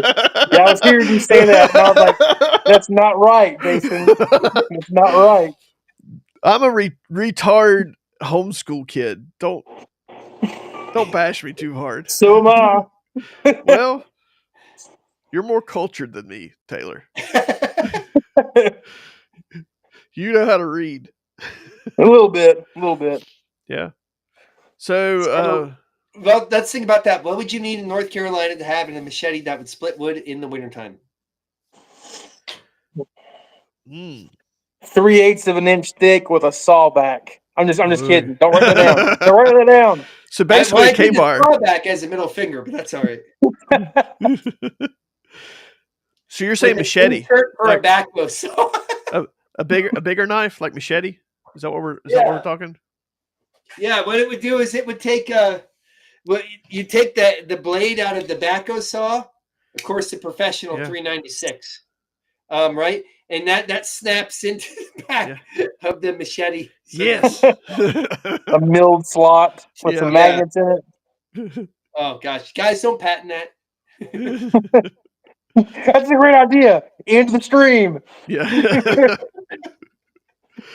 But I think a shorter machete Yep. would be something on the shorter side. Would be pretty awesome. I always thought the short Latin machetes were perfect for our terrain and environment. Maybe a beefier version. Yeah, sexier. I've got something I want just do another Latin machete again, and it can get boring or monotonous. It's hard sometimes to make such any tool. Actually, Taylor's really good at this. It's hard to make any tool sexy again, but it's the material that you put in it. Even if it's something that's a redo or a remake. It's the story behind it in the materials and the way that you're able to present a useful tool such as this badass overlanding tool out there as well. So that's kind of the ideas that I like about it too. I have something that you need to. This is rabbit trail. Don't take more than 30 seconds. Okay. I'll try. I saw something that we've got to do at some point. Have you seen those Japanese axes? Yes. Oh my gosh! Not the machete ones. The short. It's like a short blade mounted to an axe handle. Yeah, it's a carpenter's axe. Do what? It's a carpenter's axe. I don't know what the heck it is. It's awesome as crap. Yeah. Wait, look up in the thing. I saw it on Outdoor Boys. Baton. Yeah, it's a carpenter's axe. Yeah, Dude, it's 100% what that is. that's wicked. It's so wicked. Japanese carpenter's axe. Is that before I think about the one with the 3 marks on it? Oh yeah. The three lines. Yeah. Ooh. Yeah, but he's not forging axes right now. No. Yeah, give it time. No, I don't even think it's a forged axe head. It's like a blade. It's a straight I up think blade. you're thinking of a nata. I don't know. Oh And- yeah. and- Jason's talking about the nata. Yeah. Yeah. Okay. Okay. That thing's wicked. Joe designed one of those for Condor, didn't you? Yep. I sure did the batonata. And there are many different ways of doing a nata too. And the batonata was only like Condor style nata of that. But man, Japanese. But I got one right here from actually our good friend, Mr. Dubois. I'd say that. Dubois. Yeah, like something like that. Yeah, this is a polypropylene handled Japanese nata that I traded him something for. I think I have to bring him a bunch of pterosaurs. You know, it's crazy though. Some of the natas, if you guys can see here, all you knife nuts will be able to tell. This one has a chisel grind where it's just a little bit here, but the huge grind right there. Let me see if I can get that closer to the camera. Wait, let me see the other side. It's offset. No, the other side. Sorry. So is that a chisel grind or is that an asymmetrical grind? It might be an asim grind. Technicality. Yeah, I think it is. Yeah, like a 3060. Yeah. Yeah, So I think it is. They do those in a couple different versions. That's pretty cool. I Yeah, didn't notice that on that with one. the kitchen knives and stuff, but apparently it's to knock out stuff a certain way. There's actually a couple of different. I got a bunch of old jungle stuff over there that's actually used that way as well. But I actually got this at Georgia Bushcraft when we were at your table. I'm trying to think. It's more like a I can't say these words. Golly dang. It's More like a canted cattle forward more. It's an axe handle. It is an axe handle. Yeah. So, why do they have to make I know things what you're so talking hard? about now. Okay, it's got a forward curve, doesn't it? At the Yeah, very end? it's kind of got a, but it's not. Some of them have like a end, like a end hooked on them. This is just like a an flat, L shape on it. Yeah, but this is just flat. It's more of a flat one. Yeah, It's so cool. Those are like a tree cutter machete. Yeah. Those were made by Billness in Finland too. You've seen them, Joe. It's like a short little handle, and the blade's kind of like forward curved at the very end on some of them. Sometimes they're made out of stacked leather too, like the bell hooks. Or they're socketed handles, one or the other. Yeah, Both socketed directions, for yeah. sure. Yeah, I think I have one here. Not here, but in the. Those are cool. Room. I can't say these words. I can't even say cave lore. And I'm supposed to say these. I mean, this word has like 13 letters in it. There's no way. You got past 5. I can't do it. It's Spell it to me. Spell it out. I don't even know if my dyslexia will allow me to do it. It's I shouldn't be laughing at that. It's AZUMASYUSAKU. Oh, I know what you said. I missed all that. Mazuyaku. That's a Maku. This is see that? Holy crap! It's really cool. Okay. I've seen those. It's like a brush axe. Yeah, it's for forestry work. It's like that. But shorter handle, and it's bizarre. Those are wild looking. So it's like a Japanese version of what this would be used for. Oh, wow. Yeah, so it's kind of like a brush axe, but the one he had didn't have that hook on the end. Yeah. A lot of them were just straight. I just This texted is you. Naginata. I just brush texted Naginata. They're super, super sharp. You know, I got something But like watching him use it, it was just like it was just effortless to to clear trees off, and it was really cool. There it is. Found it.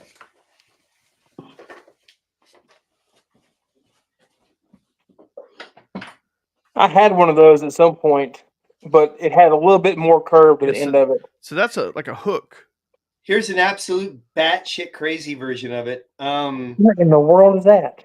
This is something that Dustin from Wazoo, EDC and all that, the guys who do the super belt, Yeah. got me when he was in Africa.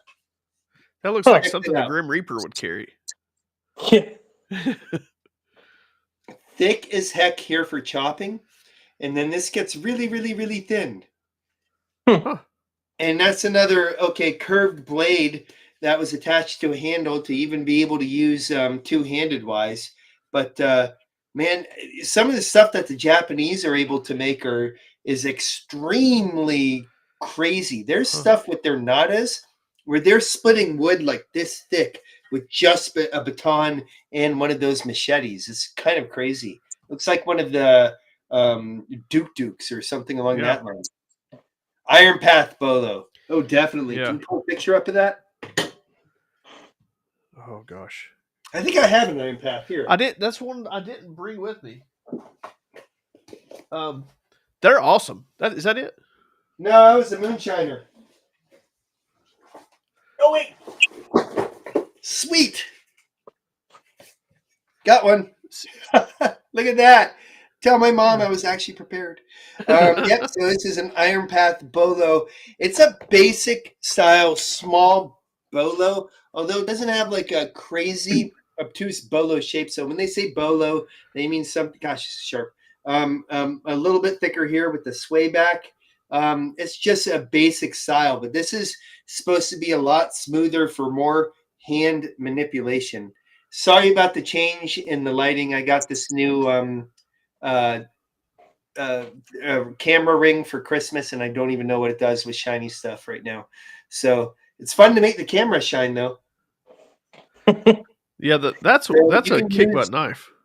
You can use the Iron Path like this for more longer chopping and extension, but still have that chef style grip because it doesn't have too crazy of a choil to use for a lot of stuff. When you have a more basic design like this, it tends to work really, really well for manipulation out in the bush when you're using your tools. I do it a lot or make it look really easy, but I'm not that great at it as some of the other people I work with are. So on this machete, so what if you did the kind of the handle a little like curved on the back? Oh yeah, definitely. Like more of a curve. Mm-hmm. Not Persian, but kind of that. You know what I'm talking about? Like that. I just wonder what that would be like. That's to have a hook beak on the back of machete. There's so many different variations out there.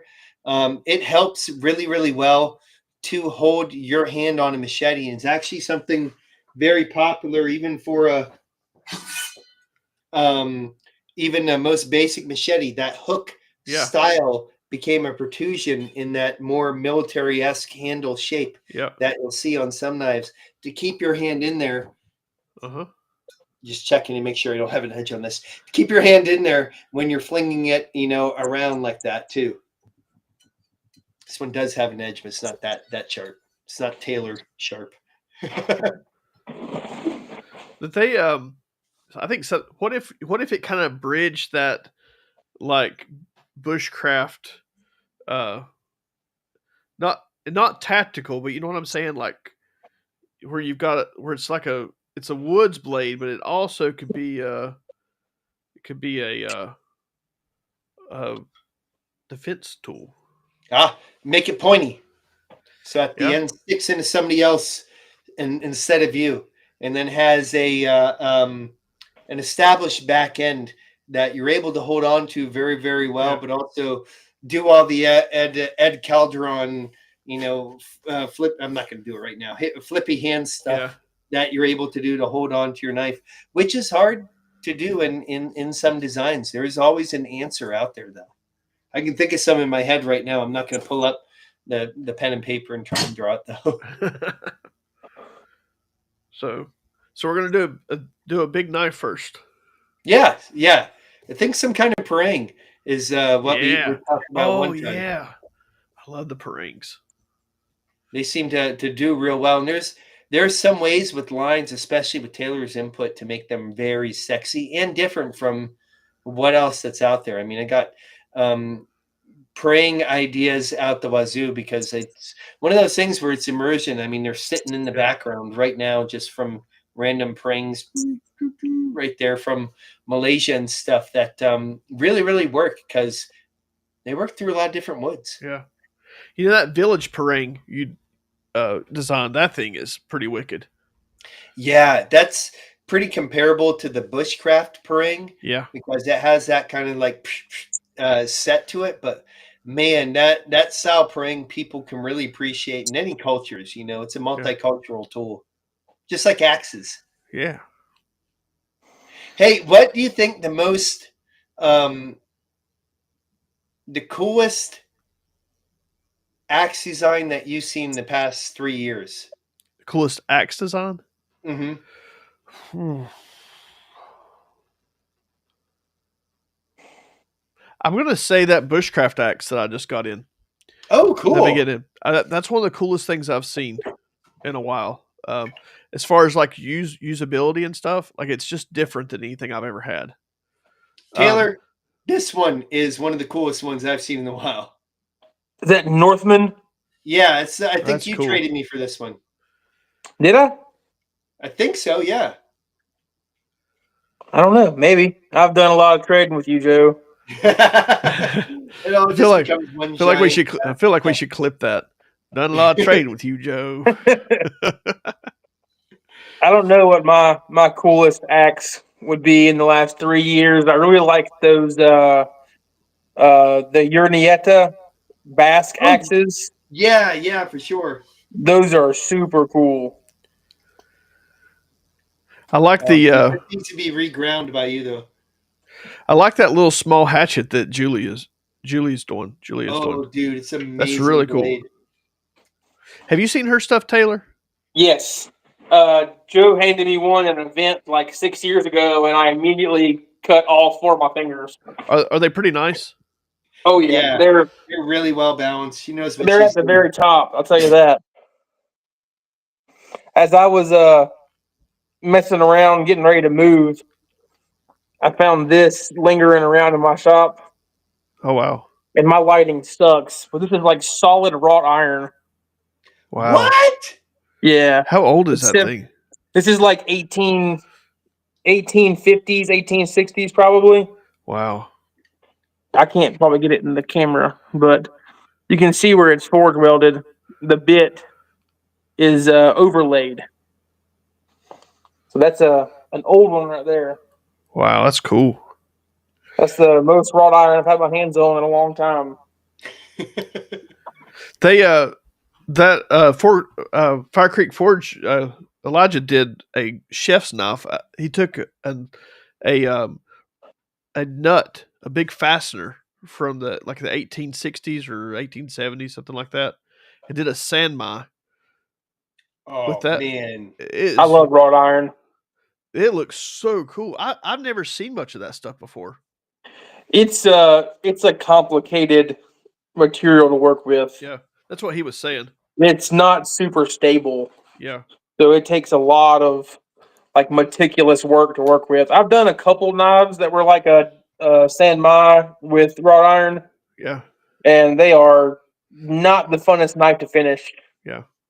Especially when you get that like little bit of crumble on the outer layer when you grind it. Little pieces flake off. It's not. Yeah. I think it's awesome though. It's historic. Yeah. It's old. I mean, Yeah. they're not making that anymore. I mean, is that like 100% carbon? Like, No, I think it's no carbon. It's just No iron. okay. There's like this. So it's just straight iron, just Yeah, straight iron. yeah. Okay. That's why they usually inlaid or overlaid a bit Yeah. on the axes and stuff because it was not. It was strong when it was thick, kind of thing. but it can't be. It's not hardenable, so you can't Yeah. use it as a tool. Huh. I even have a wrought iron miner's pick somewhere in this mess, and Whoa! the That's very cool. ends of it are forge welded on of carbon steel. It's pretty cool. Wow.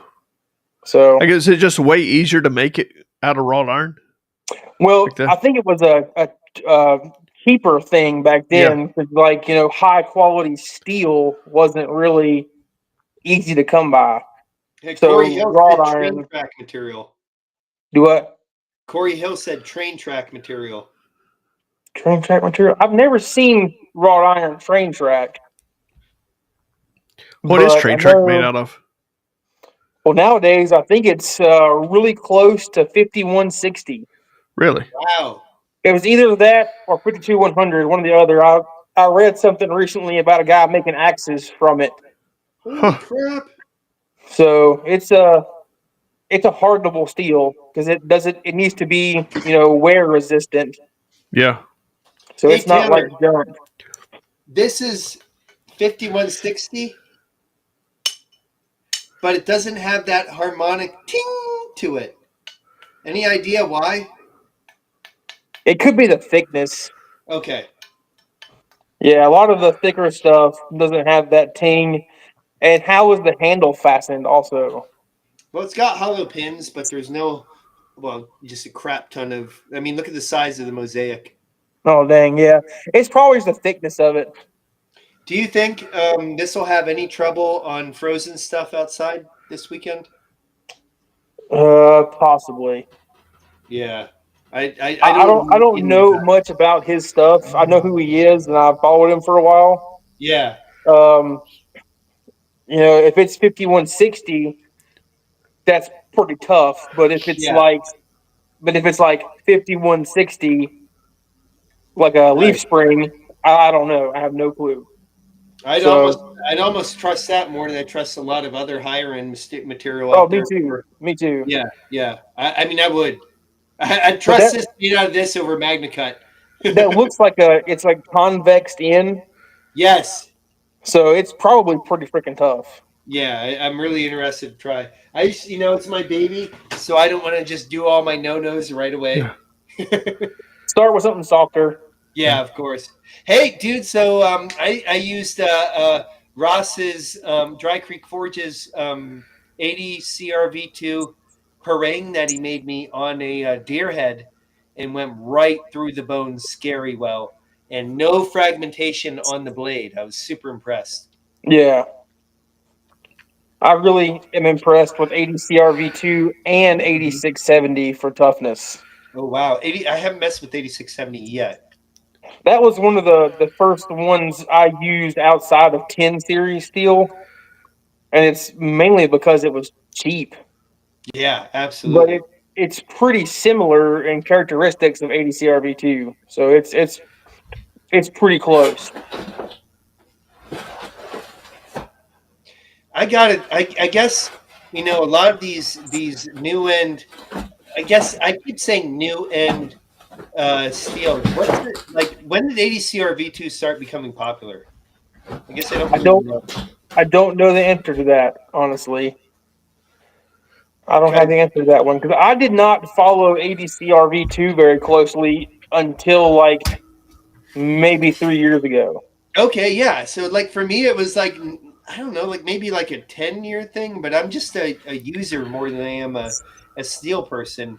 So like maybe 7 years ago. I don't know. Pretty recently. It feels to me like recently, but I never paid attention to it until you taught me about it more. I always loved 1084. Yeah. Like Oh, everyone always said 1095 was like the thing, for like outdoor knives, man. But I was always on the 1084 hype train. especially You know, for big knives too. yeah, bigger Yeah, it stuff, can really take a beating. impact. It's impact resistant. You can bend the knife like 45 degrees or more, Exactly, like and a it comes straight 1075 back. or something, but just Yeah, a little bit different characteristics and stuff too. yeah, I love it, and it's super forgiving on the maker side too. I mean, you could Yeah, quench that stuff in peanut oil. And I mean, for real though, you could quench it in peanut oil and still get like a good 58 Rockwell. Wow. So 84 is some good stuff. This is my favorite machete. Oh, Polar North. Yep. This is my favorite out of That all of is them. quite up there with one of my favorite machetes of all time. Probably because one of the most like tear jerking experiences when you're in a world of like 12 different tribesmen all giving you crap at the same time about this machete and that machete, and a fun and jovial atmosphere when one of them pulls you to the side and goes, you know, this is an awesome machete for bushcraft and for actual like craft and hunting usage. Yeah. I almost got teary eyed. I was like, oh Uh, man, really? And it was pretty easy to make because with the Polar North, if you look at it, it's got a point down the center line, a multi use handle without a lot of gimmicks to it, and also a little bit of that kind of like a little bit homage to Taylor, a broken off axe handle at the bottom. Yep. If you focus just on the axe handle at the bottom, it kind of looks like an axe handle, and that helps keep it from jumping out of the blade too. It's just hard to figure out how to do that with something that won't cut, the back of your hand when you're using it extended. Believe it or not, Batco did a really good job with that same Yeah. idea when they have this here so that you can use it when you're extending. Yep. That's something that you need to do with machetes too. So I have one request with this. Okay. With this knife is come out with a micarta handled version. You put that in my notes. Please. On your desk by Monday. On your desk Polar Monday. micarta. I'm telling you, this knife needs it's so good. But I would love just put the same micarta they put on the K-Tax on it. So what do you think of 14C28N as a machete steel? That's a Taylor That's supposed question. to be pretty tough, isn't it? Yeah, I have one here with that I need to test a lot more, and I'm going to tomorrow. And I'm very interested in that because if it's pretty forgiving too on the maker scale, so it could be something to look into. Traditionally, back in the day, as far as Condor goes, they tried to do a stainless steel machete, and it did not work out at all for them because they just couldn't get a good, proper stainless steel source. It wasn't their heat treatment; it was microfractures in the blade, almost like Magna Cut's first problems. Huh. How would ABL do on a machete? I don't know. I've thought about that once, but I've only had ABL on Dan Eastland's knives, and good God, could those hold an edge on a deer? I love ABL now. It's become that's probably my favorite fixed blade stainless. Can you make that thin and bend it? Can you do this with ABL? It will flex. Yeah, it some. flexes good. It's a good fillet knife steel. I don't know how it works on Really? impact. Yeah. Yeah, I don't. That's what I was wondering is like being able to like on like hard impact stuff, how it would hold up. Well, the key with that, this is like a crazy machete thing. Sometimes the key in that is with the the taper. If you can get the company to listen and taper it right, you can get a really sexy blade that won't have so much stuff on the impact, but it's got to be fast. And you lose a lot of chopping power, of course. But that flexiness is really, really important, especially if it's a really tough blade. I know, Taylor did some ABL stuff this last round, and man, that stuff is wicked sharp. You can just get it so stupid sharp. It's easy to get sharp too. Like it's the fastest sharpening steel that I've used. ABL? Yeah, it's super easy. It's like one pass in the belt, and I'm razor sharp. Well, okay, I'm But all ears for that. I do grind really thin, but that's it's pretty fast. Man, something to check out. That's for sure. Yeah. And this is really cool. Thanks, Kevin too for that input. I'd love to have a 5160 machete too, and I have some actually. They're a great steel, but I guess the only properties that I'm really looking for would be stainless resistance. Yeah. You're going to be stuck on stainless now since you went on this whole diving thing. Yeah, I have been. I have been now, especially since I saw MagnaCut actually Yeah. working. And that was a big deal because I messed up some MagnaCut down in the bush. Internet says that train tracks are made from 1084. Oh, there we Okay, go. that's right. Yeah, that's more likely. So it's a usable steel. Yeah, Huh. would 1084 be a great axe steel? Because that what Wetterlings or Grands for Bucks is 1060, right? Yeah, I know a lot of like premium axes are in that Yeah. 1060 category. Yeah. I think you could use 1084, but you'd have to temper it down a little bit lower. Yeah. Makes sense. Yeah. You know, typical heat treat 1084, you're going to be at like 58. Yeah. And I think you lower it down about 4 more points or so, and it might be a little bit better. 3 or 4 more points. I'm not sure the exact hardness like an axe is supposed to be. Oh yeah. Yeah. The old ones are all over the place. I mean, Yeah, it depends on you which tested year. some of the weird stuff that I did with the axes, and they are all over the map. So, but I mean, you could definitely temper it down, and there's an abundance of train tracks everywhere. Everywhere. So just go out behind your house and cut a piece off the train tracks and take it home. Well, that's all. you that was not legal. Yes, guys. Advice. By the way, that was yes. It's only illegal if you get caught. Okay. See, I like the way you Antique think. train tracks that are no longer in service. Yeah. Go to your local scrapyard. Yeah. Auction. Yeah, I love this. I love this thing though. And if it had a Micarta handle on it, good lord, that would be stupid nice. That would All black or what other? It'd have to be a different color on the blade too. do what? What color on the blade? I think if you just put black Micarta on it with the black leather sheath, I think it would look good. Okay. Don't Easy you, Taylor? Green or brown. Green or brown?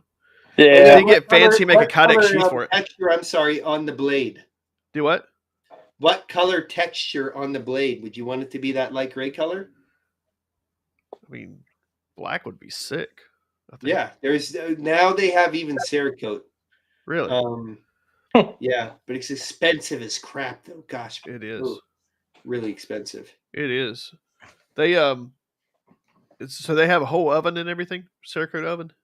Yeah, well now we have a bunch. They have a Yeah. bunch of ovens, but they're doing some NASA crap coming up here too. Condor is Yeah, the they're first machete really, on the moon. yeah, no, getting like space age heat treat stuff. They even have robots now that are they're working cool. on doing soldering and stuff. That's really Oh, they're going to do some of that pressurized heat treating, huh? No way. No? I don't think they're up to that level yet. Okay. If they can dial it into 1 degree, then yeah, they'll get up to that level. That's what they want to do. Huh. That's it. It just depends on the day. Big Chris makes a wicked job. Yeah, he does. 3v4 MagnaCut. Dude, Big Chris is an awesome maker. Man, he does some crazy great stuff. I love the simplicity. Does he do some of the knife? Does he do some of the blade sports stuff? Yeah.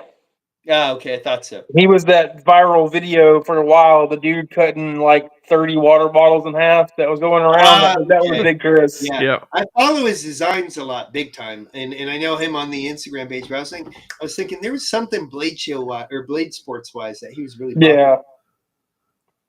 Cool. Well, guys, we've hit 2 hours. Good. I was just about to tell you. I just got the knock of doom over there. Well, hang around for just a second. Let me close out the live stream. Guys, thanks for joining us. We'll have Joe and Taylor back again. Maybe we'll bring in some other guys too, and we'll just have like some other makers, and we'll just have a nice round table. Heck yeah. I enjoy that. It's a lot of fun. That'd be really fun. All right, guys. Thanks for hanging around. and we'll see you Ridge Runner next time. blades, Later, fellas. sharp and true, forged in the heart, fresh as dew. Buy one today.